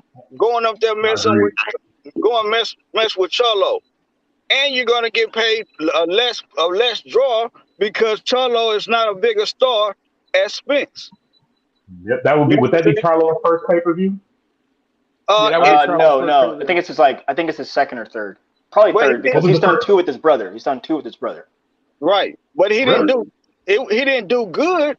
You know what I'm saying? No, he didn't do good. Charlo a lot of pay-per-views flopped though. I mean, right. He didn't do. Headline is what I was gonna say. That's what I was gonna say. But go ahead. Well, you know, co-main. Come on now, E-Money. No, the last fight is the main event, man. They was, Maul without that. Hey. You got Let me ask y'all something about top. Wait, hang on, E-Money. Let Stone finish up real fast, and then ask that question, sir. I thought he was done. My fault, go ahead, brother. No, go ahead, bro. I'm driving back to the house. Go ahead. When he was at Top Rank, do y'all think Bud would be perceived different if he would have got the Mikey Garcia fight at 130, 140, and then got the Pacquiao fight at 147? Would he be a bigger star? Yeah, because Pacquiao would have created a and pay-per-view. why didn't he get those fights? Bob Arum. He turned down Pacquiao. Oh, he did? I thought he kept calling for it. Yeah. I mean, literally, hang on. Literally, it's the same situation with Charlo. Dude, you could move up there and fight that guy, and he didn't. I'm not saying it's a duck. I'm just saying he didn't do that. And then secondly, I'm gonna say something controversial. This may ruffle some feathers. Look, man, because I'm not trying to be. My dad always taught my brothers and I this. Look, man, stop trying to be right and just get it right. So, are we sure Bob was just out there being menacing and trying to keep Bud from being successful? I don't think so, man. He made Bud a very rich man. And say what you want to say. Hang on. They don't do pay-per-views unless it's like, you got to be the man. So what I'm saying is, I don't think they thought he was the man, is what I'm saying. And I mean, my response to that would be, when he came out and said, I think Fanon, I never heard it, but I think Fanon is the one that said it. I think is it? Go ahead. Oh, you froze there, E-Money. Yeah, you froze, E-Money. It's all right. We'll wait on him. But yeah, gentlemen, I'm never too quick to always knee jerk on stuff. We hear so much in this boxing world. This guy doing that, and it may be true, but hey, the truth will always surface to the top. Don't get that twisted. Always. So is it true that Bob said he didn't want to serve up Manny to Bud, or is that not true? I think that is true. I believe that is true. In fact, I've heard that. I've heard that, E-Money. I've heard that a lot. And did Manny not want that fight? No, I think Bob, what he meant was he thought Manny was a bad style for Terrence, because I mean, Manny had no problem fighting. That wasn't, but at that time, that wasn't an older Manny, and Manny was the man, the cash cow. That's the point I'm saying. Manny didn't want to fight. A prime Manny didn't want to fight Bud. But No. Let's not put that on Manny. That's not true. See, that part's not true. Never came from Manny's mouth. Manny done. Go ahead. You don't mind if I hop in? You can pull us up on YouTube. Bob Arum said, "I did not want to see Manny go through it with Bud or get beat up." Now, to put it on the opposite end, I mean, you can do what you want to. It's fine. It's on video. Someone once said, once you have a video and a recorder and someone talks and spill the beans, you can't take it back. So Bob Arum said that about protecting Pacquiao. That's it. That's all. Now, was Bob Arum lying and really Bud's weak? I mean, then that's what it sounds like I'm hearing. But I'll tell you what, that's neither here or there, bro. Number two, let's fast forward to the future, man. Look, I'll be honest with you. With Bud, he didn't fight Pacquiao. He didn't get Mikey. We can't go with the ifs. I will say this. Yeah, people keep bringing up his resume, weaker competition. I don't know one 135-pounder who can beat a weak Brook, Jeff Horn, or a big young Benavidez who's a tomato can. They're too big. They barely win. Even Pacquiao was not done yet. Pacquiao lost to Jeff Horn, who so-called beat Thurman. Did he lose to Jeff I think Horn? the best Pacquiao we saw. No, Pacquiao had a hard time with Horn. He got knocked out. He got knocked out. You know? No, he didn't. My bad. No, Pacquiao fought Horn, and he was bloody and had a hard time with him. And the last of the best of Pacquiao was against Thurman because Pacquiao got hurt in that fight, even though he beat Thurman. So with that being said, you look at all this and like, hey, well, yeah, I mean, Bud's resume is iffy, but I don't see no guys at 135 going up to the weight class and beating it like that. Yeah, you can call it resume iffy, but no one else is going to be able to do that. I don't care who it is.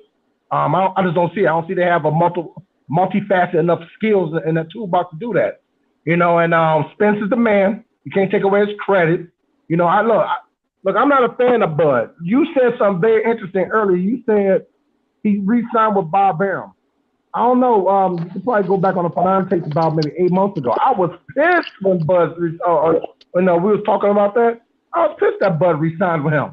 I called him scared, like you ain't signing him because he's scared to fight PBC fighters. I can't take that away. That's on video. I said that, and if I was to go against that, I'll be lying. But at the end of the day, I also had to reevaluate it, and so maybe I was wrong. We all don't know the inner workings, man, of this business, man, and you know, it's easy. But do you know why he signed that big deal? What'd you say? I said the reason why he re-signed with Bud, and the reason why he re-signed. That's somebody's. That echo. Stone, mute yourself, buddy. The reason he re-signed with Top Rank is because ESPN gave Bob that bag, so he gave Terrence a deal he couldn't refuse. Exactly. I mean, I'll be honest with you. I think Bud do want to fight them fighters, but money came first. It's the family, all them kids, all the family. People now, you know, you probably got family members who ain't really working jobs. People down there, the whole family probably take care of them. You don't know how many people you take care of out there, bro. Hey, but John Boy back with the super chat. He says, sorry, Bud. He said, sorry, Bud was weight drained, and you can tell he is a natural 147 pounder. He chose that route. Coming back to what you guys are talking about. But you know, I've also seen videos of Bo Mack saying they could have started out at 47. He's always been a prime 47 guy. He's a small guy, man, in my opinion. He's a true 35 pounder, so he's small, man. What is he, like 5'7", 5'8"? I think he's like 5'7". He's not that big of a guy. Well, I got some controversy. Hey, y'all, we're going to have to wrap it up, man. Sorry, go ahead. Be back to it next weekend, all right? Thanks, y'all, for the great conversation. Hey. E-Money, Just Do, Outlaw. Hey, Appreciate you, OG. Appreciate you. hey, man, we'll be back next Saturday, man. We can start a little earlier. Hey, Black brother, thank you for all of that support, brother. Thank you, Outlaw. Thank you, Cleverly, E-Money Bags, Just Do Boxing. Get back with y'all. John Boy, appreciate you, man. Deuce. Hey. Peace to the chat.